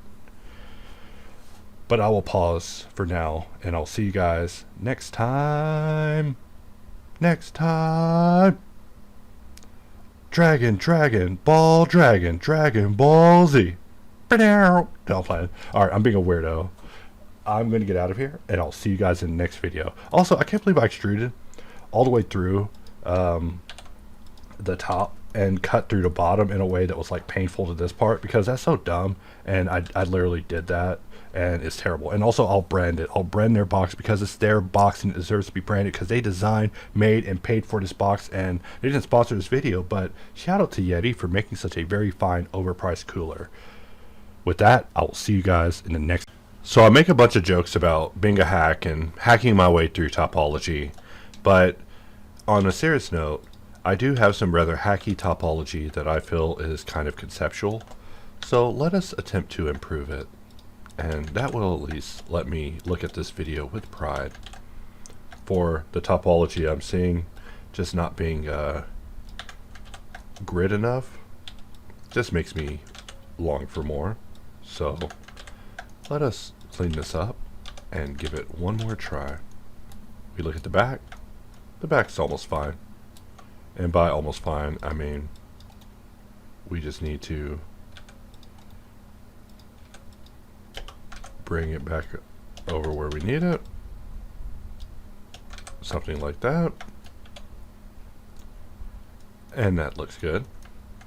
We will also Control S, save this as iteration 3, just to make sure. And now, what we want to do with, well, what do we want to do with this area? Sorry, I was phrasing it wrong. What we want to do is bring in grid, but we want to reduce the density just slightly. And we're still having a few little visual issues that are being followed just because of a bug that I'm tracking. But, you know, like I said before, bugs once found are not long for this world.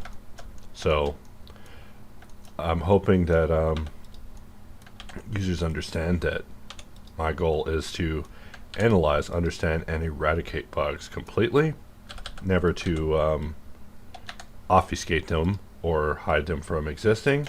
It is to truly remove them from existing so that we can have only a beautiful working experience. And, you know, beautiful is such a strange word to use when it comes to describing work, but I see it. I see a path to completing tasks that is attractive, and let's slide that over and something like that. And we're still just, and for this one we'll slide that over. Sorry, got distracted slightly. Also, I got back from Deadpool earlier, and you know, I had crazy hopes for the movie in my head, and now that I've seen it, life is over. Also, Marvel might be a little over, but, you know, who am I to say that? But, you know, I saw reviews saying that this saved the MCU, and I will just have to contemplate that because, you know, such things are very large words to say. So, you know, why would someone say that? You know, maybe it was maybe I was being maybe I was of a critical mind, but not saying I didn't like it, just that it was but a movie. So for this one, we'll just bring in a grid. Let's roll it in, and maybe like so. And we'll just slide and join and like so. And the result is already looking better already, considering that we only have to do very little. Like a few gravitational merges, and we are, for the most part, good to go. We form that connection, dissolve these, make that connection, and we're pretty much done.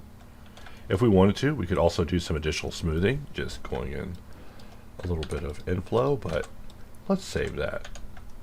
Inflow is a dessert, and it'll be too early to bring it in, or at this point it's a little too late. You know, we've already completed the model, so we were able to do it without having to even say an inflow.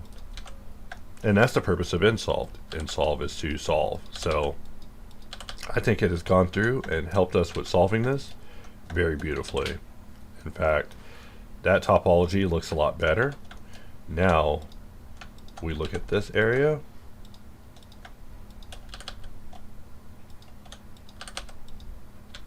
Maybe something like that. And that means that we have one edge here that will turn into a redirect. But for the most part, everything flows the way it's supposed to. For this area, I don't like how it flows. And let's just grid it up.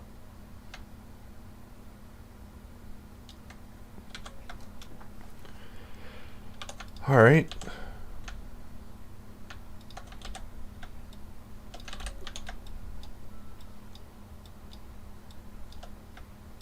And we're just doing a few quick merges, wondering if we're even doing any meaningful progress.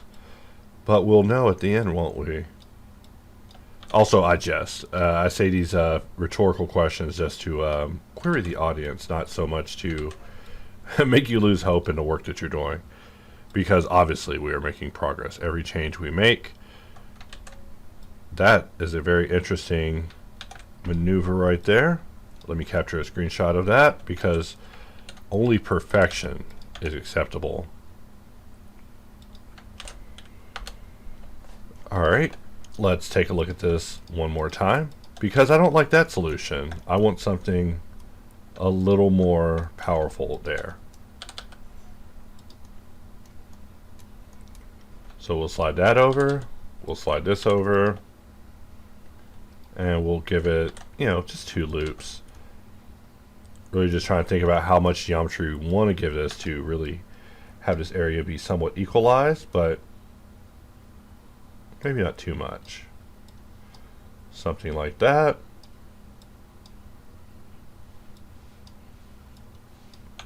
And do you think that made a difference? Just kidding. The moment I pressed tab, the difference it made was evident. We've turned this into a kind of centralized region along with this. We still have a triangle to remove there, but not so bad. I mean, there's also a triangle there, but triangles aren't necessarily failure criteria. They're just criteria to make you just give it a side eye. Think, huh, that's where he decided to cancel that face. What does that possibly mean? Let's open up Analyze once more. And I think that is a much more flowing set of geometry for us to wrap this on. I unhit everything, and we're just kind of taking a look at everything. Let's Alt-H. And I almost want to slide this over and place a loop here that will come out even. SX, SX, SX0, sorry, I'm just saying SX. You're probably wondering, hey, what's the next part, bub? In case you're talking to me like Wolverine. And so with that, I think we now have gotten this to a more acceptable result, except for the part where the latches aren't connected. So let's go out of full screen and see how the latches connect to this cooler.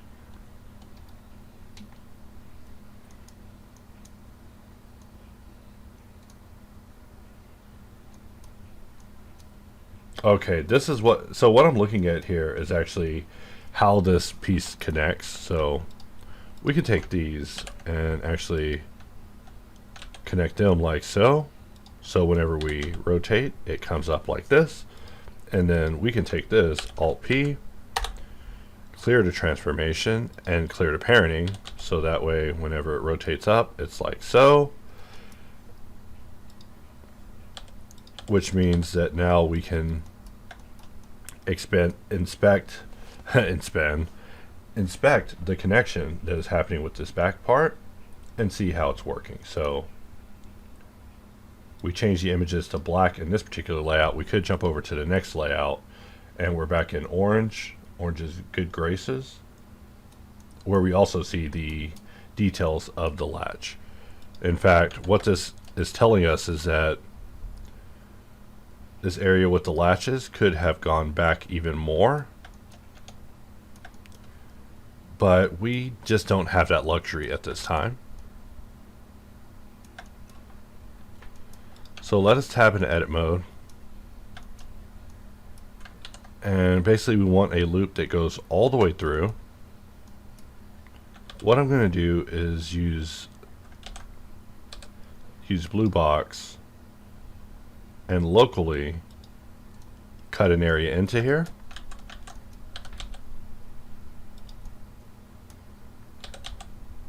Something like so.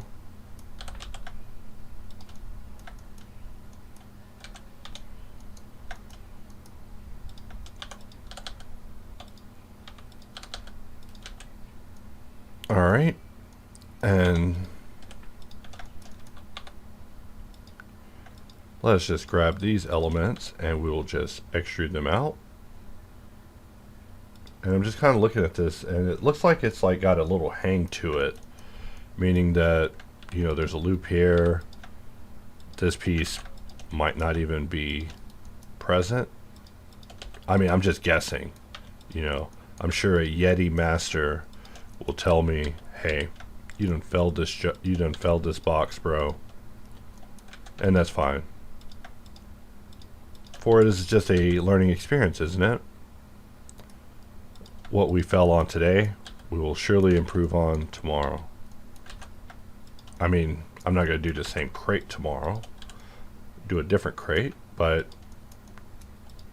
let's grab these two, FF, to just fill that in.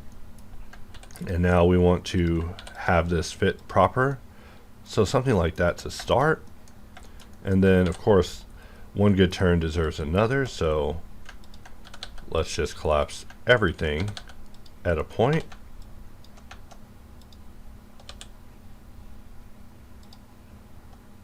And we don't want that cut there. I was being a little random. Slide in and dissolve, and now we see that we're getting a little bit better of a shape building with our piece here.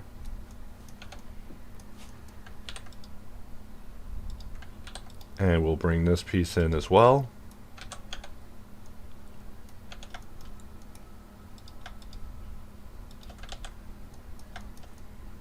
And some shapes we just don't even need entirely. So now it's just a matter of how do we want to solve this? You know, the easiest way is 1, 2, 3, bam. And you're like, hey, that's cool and all, but what you gonna do to the other side? And to that I answer, I don't know. Probably be a little apprehensive and scared about this. But who has time for that in the middle of a tutorial to be scared?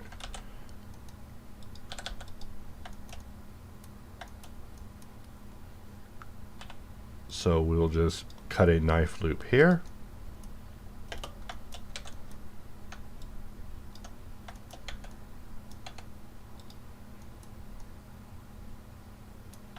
And we'll just join these two, which will give us a triangle there. But we could always collapse that if we needed to, but really it's nothing to even dwell on. I'm just thinking about how we can alleviate some of the geometry buildup happening here. And also we want subdivision to be in the right place. Maybe something similar to that. And that will hold things a lot better. And this shape is a lot more strict now because of the densities that we're adjusting between each shape. And so that means that we want to probably get specific with our distance and maybe even do a little separation if we must.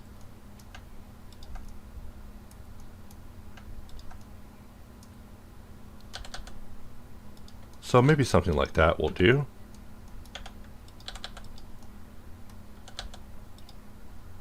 And we'll form a connection there, dissolve that, connect to this triangle. And just like that, we now have our latches added.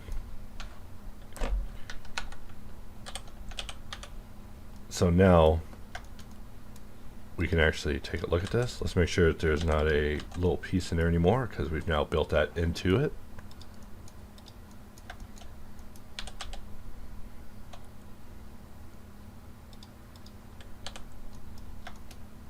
All right, let's Alt-H, move that to the Cutters collection. And in the Cutters collection, we want to just make sure that we shade that as a wire so that way it's not an issue at all. And now we see that we're at the end of this with a result a lot more satisfactory than before.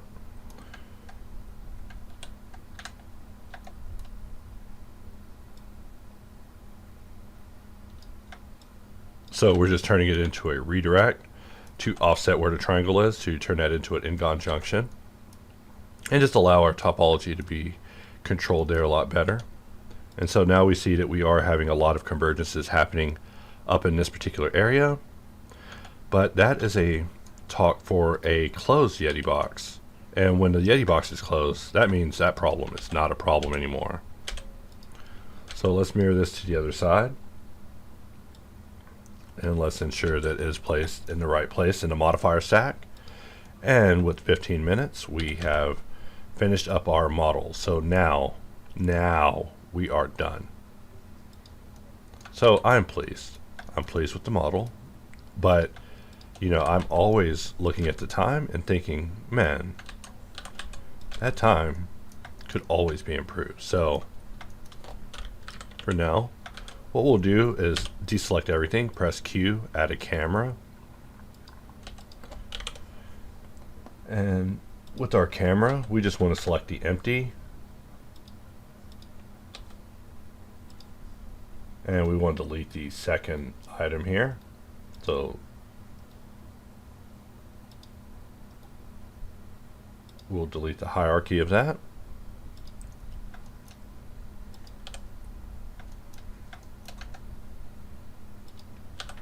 And we're just trying to get the right scale and size, so whenever we do our 360 spin, we're able to sit here and admire it. Very nice. So with that, we've now completed this to a satisfactory result, at least topologically for now.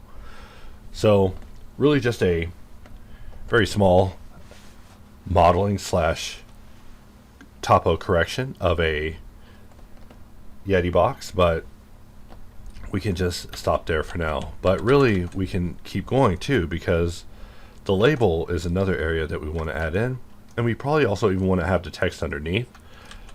But really it depends just how much detail we want to go into with this object. But originally I think it was in the plans to possibly do their literal indicators. So let's go ahead and try that real fast. What I'm going to do is switch over to Boxcutter, and we are going to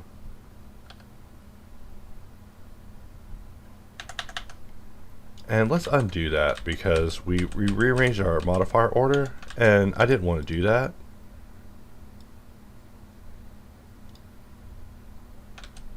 Alright, and let's see, we'll 2 exclamation points.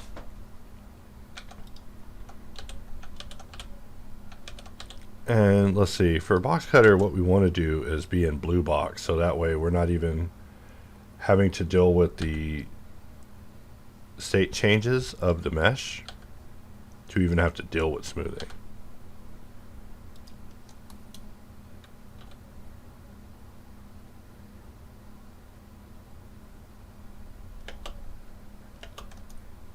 Alright, and now that we've cut this area in, all we have to do is now make it work. Easier said than done.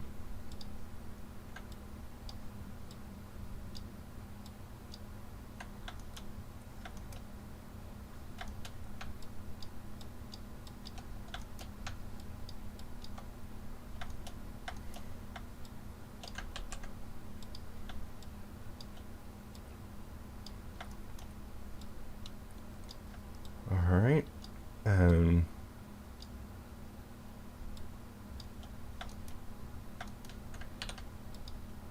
we probably want to bring this down and connect it like so.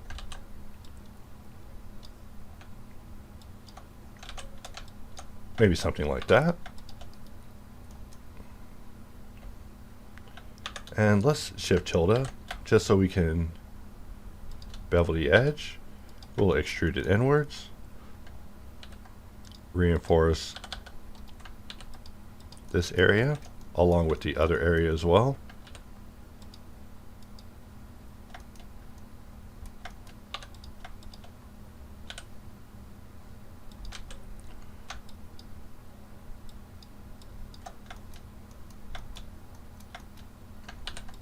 So what we want to do is have a loop that protects it, that is basically the same amount of width as the loop that we're adding up here. So we're just having that follow it on the other side. Let's see what we're looking like as far as ingons, and it looks like we have a bit to clean up. We have 1, 2, 3, 4. 1, 2, 3, 4, 5. So one of these doesn't need to exist, and it's up to us to determine 1, 2, 3, 4, 5.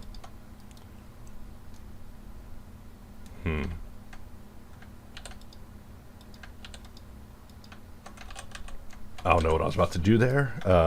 My brain did for a split second. It knew what it was about to do.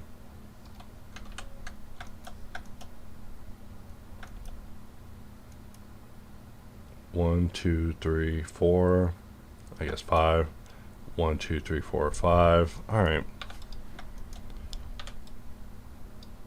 Maybe I'm being over obsessive, because that is the solution. In fact, we press I, and this area is already protected.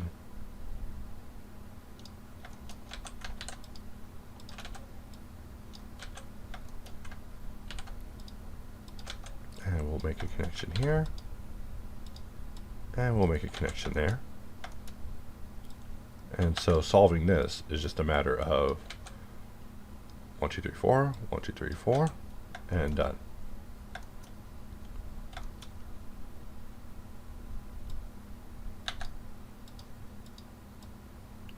And just like that, those two areas are now solved, meaning that whenever we tab out and it goes back into subdivision mode, we have the desired result.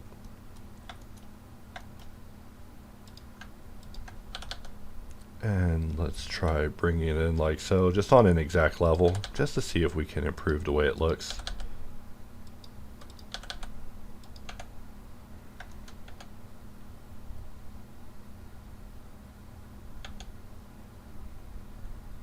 Alright, I'm just looking at the amount of leeway that it's giving this area. I mean, once we turn off the shading, everything is looking fine. But we just want to make sure that it's just looking good all the way through. SX0. Let's try SX0. And now that we have this, we can keep the geometry fairly formal for this particular area. If we look underneath, in case you remember, there's this very large Yeti text. So if we want to model that, I know, model and not use a text object. We just added all this text cutter stuff.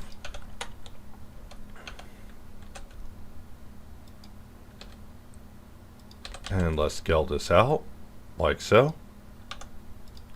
And as I'm modeling, I'm just thinking of alternative ways that this could be approached. So I don't even know the strategy I'm going to use towards modeling this text yet, but we're about to find out.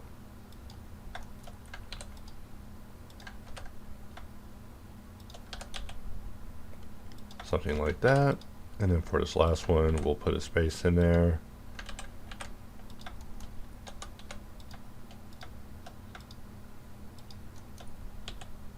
Something like that. And then making the T is just us making the letter T. And same with all the letters, really. We're just getting in here and just modeling letters.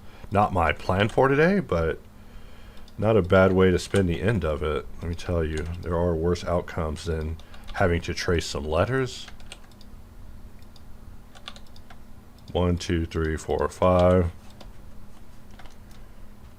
And from here, we'll just cut from the corner. And we'll do the same thing from this side.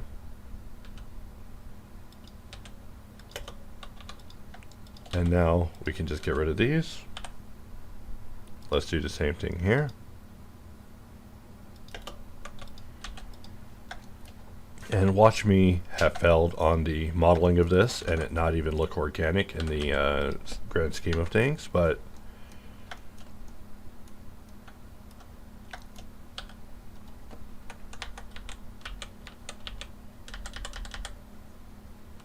I mean, now I'm thinking, do I even want it to come out like this?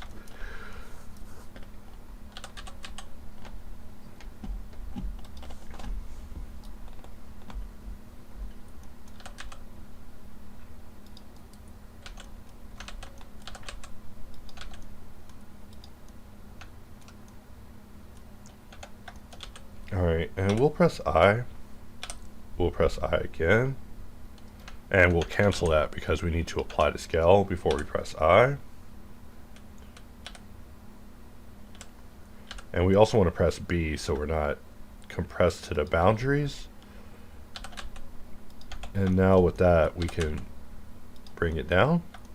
I wonder how that's going to cut into it.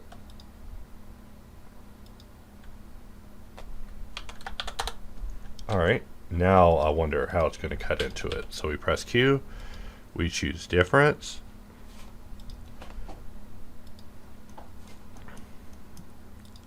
Maybe something like this. And we are so close. You know, I just keep adding little things to it just to make it look better and better, but really we don't have to. And really I feel like the text here is reversed. Just sets a 3D cursor, RZ 90, SX -1.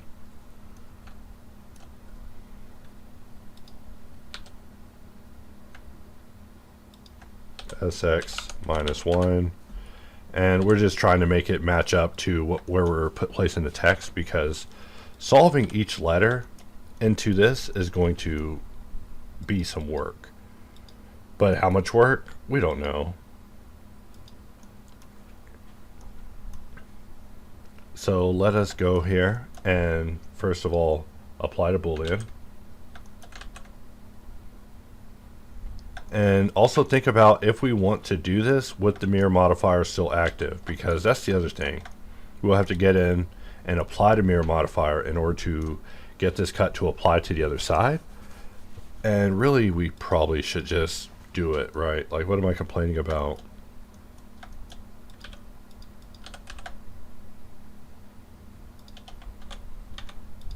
Alright, and we'll apply the mirror, and then we'll apply the boolean.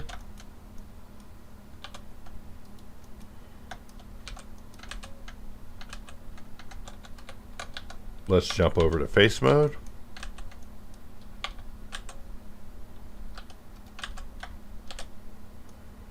Alright, I'm not sure why those other edges were actually present in that selection, but it's probably just some context I overlooked. We'll take this opportunity to just give everything a nice little inset, just kind of a welcome to the neighborhood sort of thing. And now if we want it to basically also survive subdivision, we will need it to be impervious to it in the corners as well. So something like this.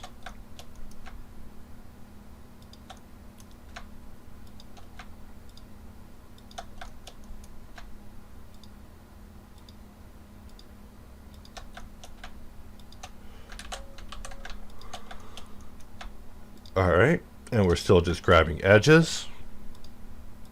And it's starting to get a little late at night here, but I remain dedicated and vigilant. My goal is to work harder each day to get things back on track, because I've let a situation get out of my control, and now I need it back under control.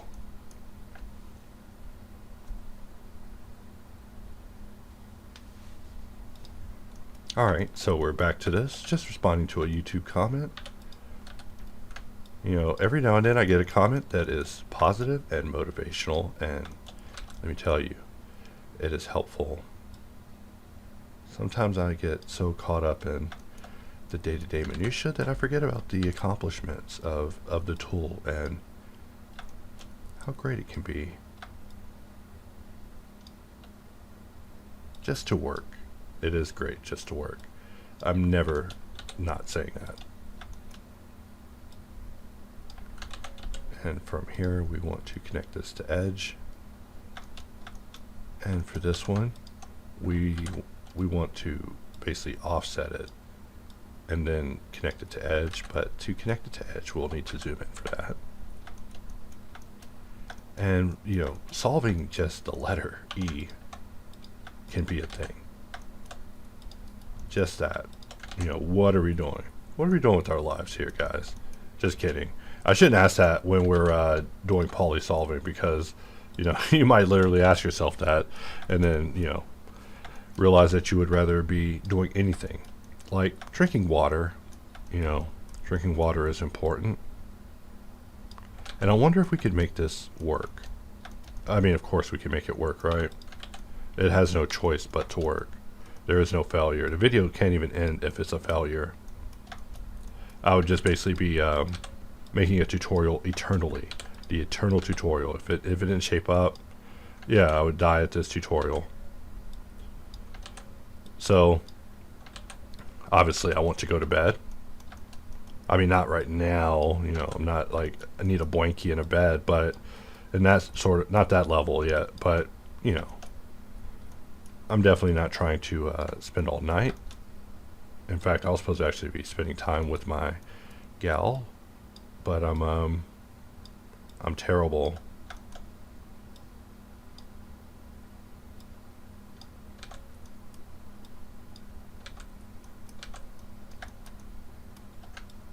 Alright, so something like this.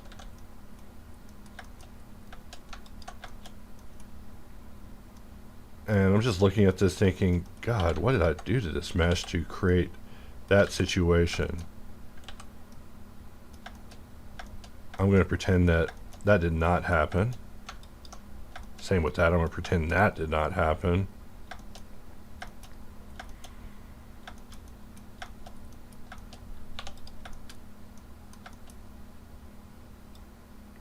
Alright, we're just doing the easy connections for now. That's really what I'm trying to angle my way around towards, if you're wondering.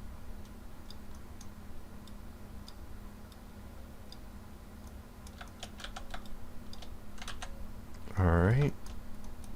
And from here, we'll place a loop, make that connection, and, you know, really how do we want to handle this?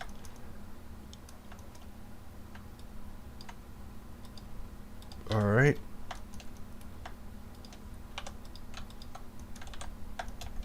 Maybe something like that.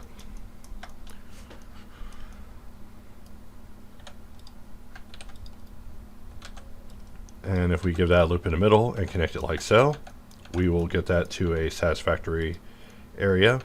And I don't even know if I want to give it outside reinforcement.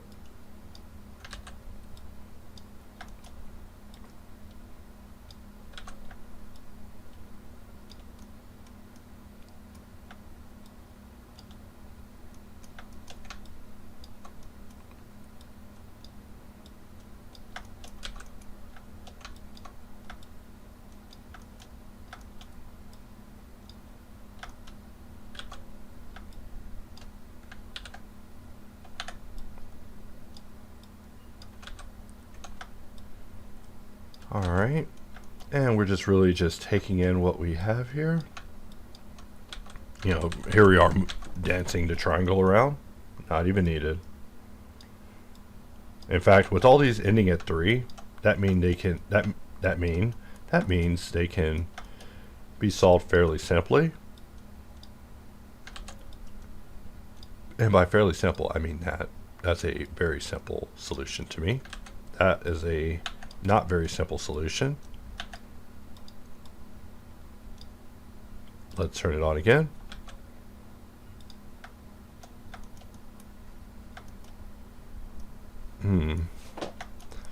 And how do we want to handle that? Like so?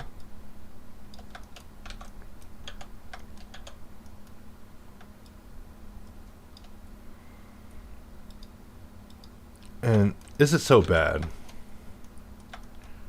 The Ngon is bad, of course. We never want that, but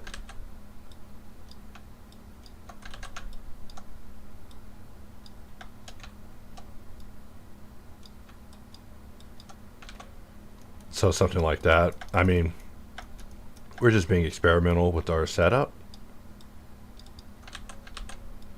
And as I look at this, I just imagine all sorts of systems for this. Like, you know, I can only call these things just things in my head that I can associate with the world right now, like bubblegum. Like, I feel that there's a system called bubblegum that could be used to bounce back and forth on ping-ponging these things. Like, there's a type of solution here, like if solve was a thing, right? I would be discussing at this point how we would be ping-ponging back and forth between certain solutions instead of using the exact same solution in a different shape every time. I see that solution could be more variable, but also in the same tool. Like, it would be like this dynamic dynamic solution offering. And I know I sound abstract and probably idiotic, but stay tuned. Maybe I am vague and idiotic, but there's also the risk that I'm not, and as a result, you'll end up doing something called solve. But I look at this and I just think, what is solve? What is solve? What is one button one button process, a two button process?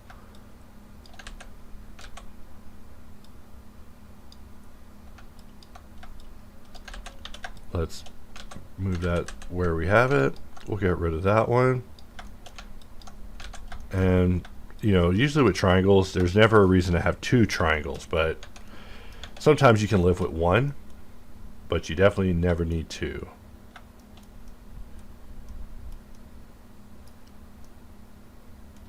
So now, how do we connect our solved y to the rest of this? In fact, let's perform that merger to finish that up.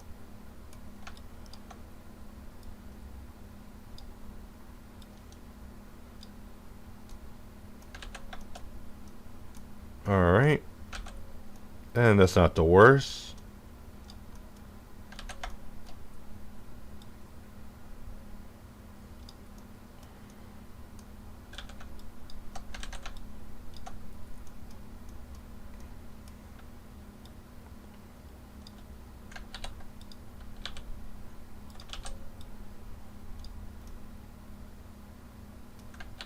Sorry about being quiet. Sometimes I get distracted by side thoughts, and you don't even want to know what these side thoughts be.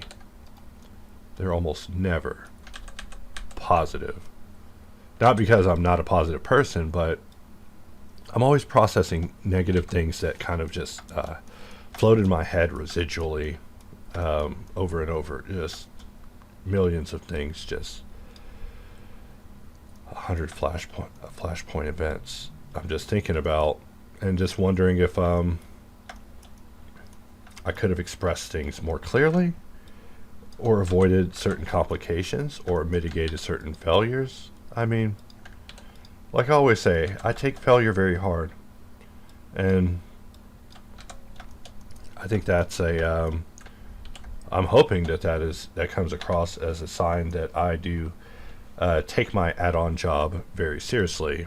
Despite it being an add-on job, it's easy to trivialize it as something unimportant and trivial and not even required, but on another level, it is also something that could be considered very important and needed for our careers in general. So, in one way, we never want to get that twisted, but in another way, we never want to give a false impression of how we see ourselves, because realistically we know that there's always more work to be done. So one can never pat themselves on the back.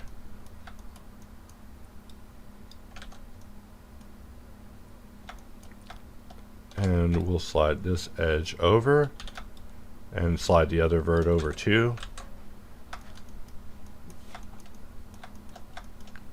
And for this piece, we are going to combine all the pieces of the E together. And just placing a loop down the middle just won't do with this.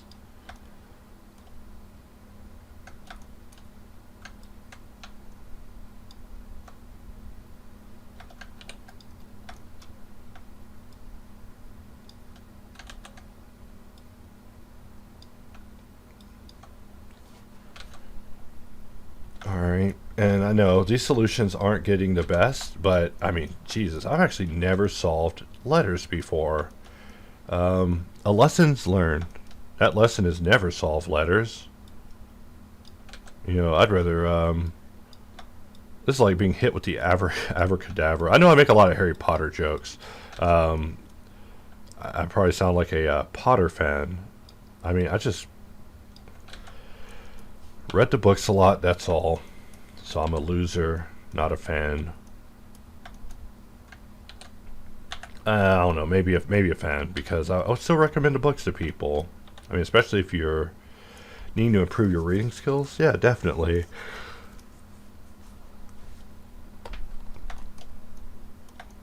Then that's one of the first books I would have you read, just because it improves your confidence. It makes you want to read more because you are like, wow, I finished this very basic book in a day. What other books could I finish in a day? Well, the answer to that is many books. A little thing we call magazines, not playing, but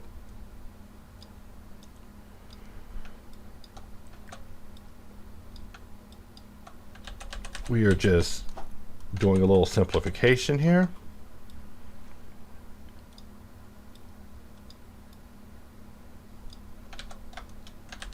And we'll come back to that because here we are basically doing reinforcement of the outside again. And we're trying to avoid that, remember?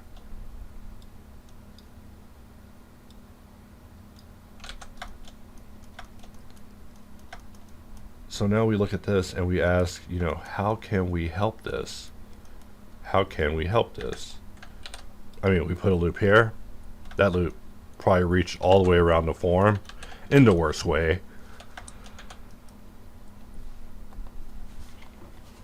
So let us go back in and really analyze kind of what we're doing here.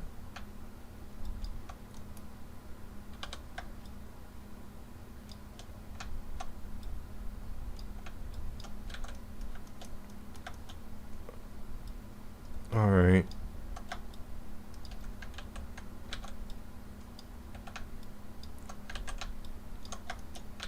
And even though the solution to this is a little far, let's see if we could guide the solution if we wanted to.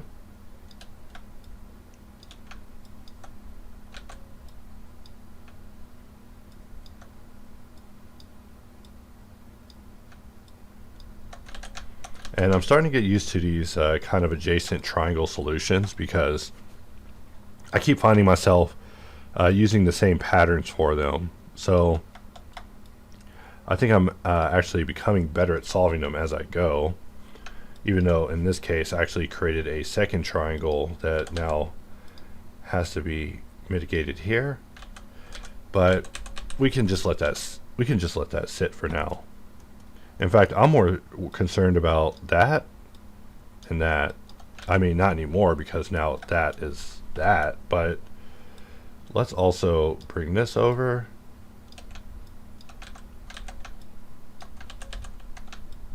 And just like that, we now have the E solved. A nightmare E, might I add, like E. I was about to make a joke about that, but I think that would also come off as racist if you're not familiar with me or my world. But yeah, E way. So let us get in here and add a couple of more loops.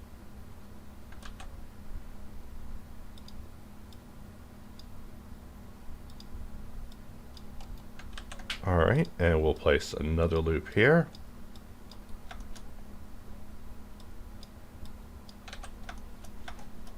And my brain is turning into mush over this model.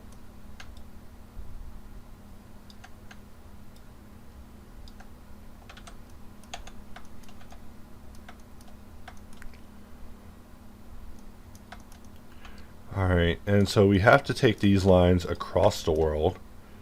So we might as well just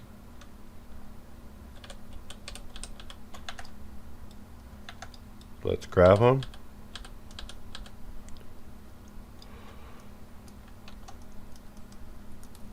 And we're just double checking to make sure that we are not cutting through the mesh, because that would be bad, especially at this end game.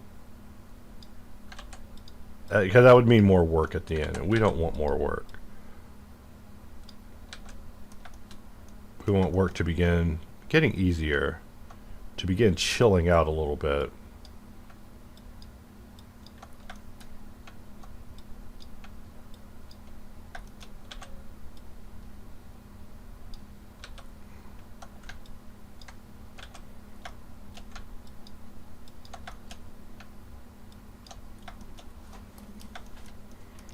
All right.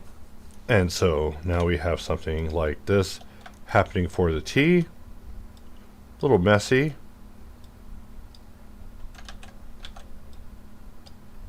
And that's how you make it not messy. However, I'm not a fan of these solutions at all.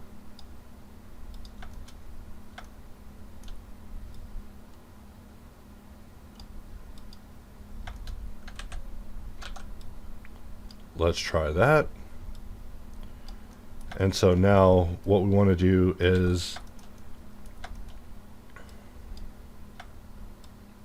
something like this.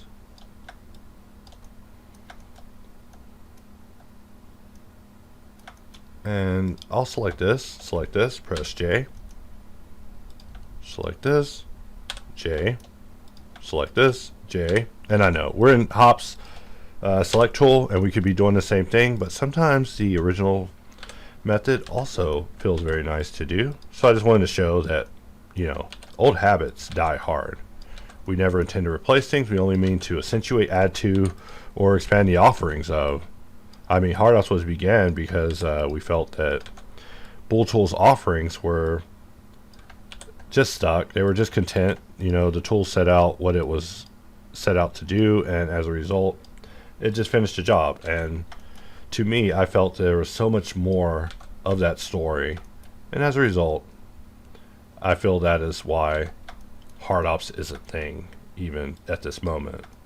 Is because, you know, Booleans require more than just that basic idea. And the idea was so great that it demonstrated that maybe Boolean modifiers should get a little bit more thought than they do. Of course, you tell that to the wrong person and they'll let you know that Booleans deserve no thought and that they're evil, satanic, and, you know, commercially a non-option. But once you get past any sort of dogmatic viewpoints, you can often find that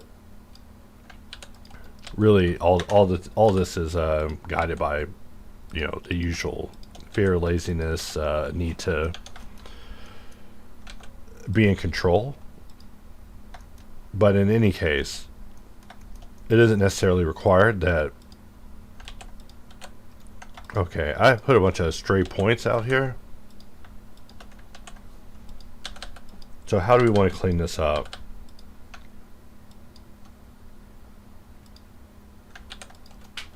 And that will clear up that. And so we only have two just around the word Yeti, but let's put Subdivision back on.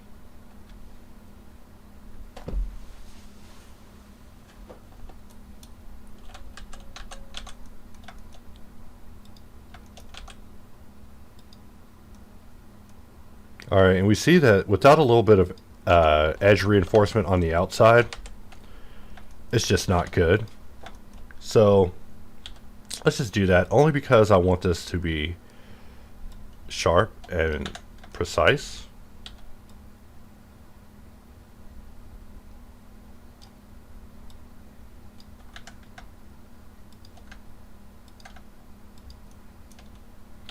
We'll press C.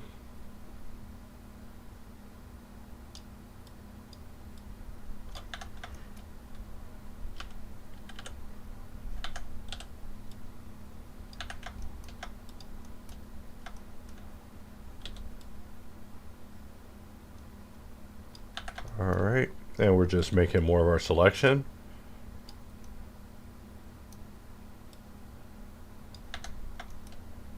We'll press C, grab all of this, and all we're going to do is just put an inset around it and then solve that inset, and that should allow us to call it a day. But probably, just kidding, it'll definitely let us make it.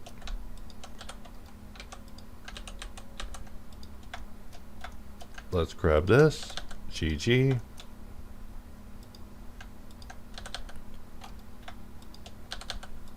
Slide this.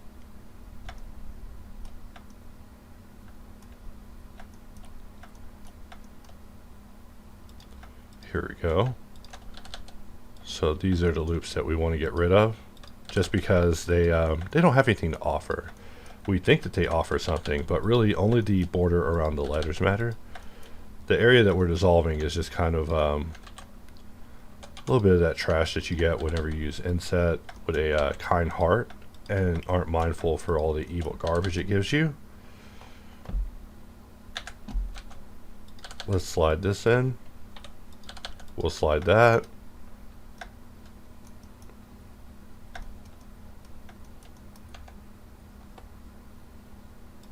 All right. And now let us take a look at this box. And we see that the words are actually sticking a lot better now. And when we come back out into local mode, or out of local mode, we're able to admire it a lot better. In fact, whenever you show people that bottom and they see that you have written Yeti in there with topologically correct lettering, and the lid is able to be flapped open and talk anytime you want, when you're able to say, hey, look, this box was harder than you thought it was. So much for saying it's an easy box, right? With Boxcutter, you can make it in 20 minutes. With Inflow, you can correct it in 6 hours. Just kidding. We'll wrap up this video for now. I would like to thank everybody for watching. And with that, we will pick this back up next time. So for now, that is it. Thank you for watching.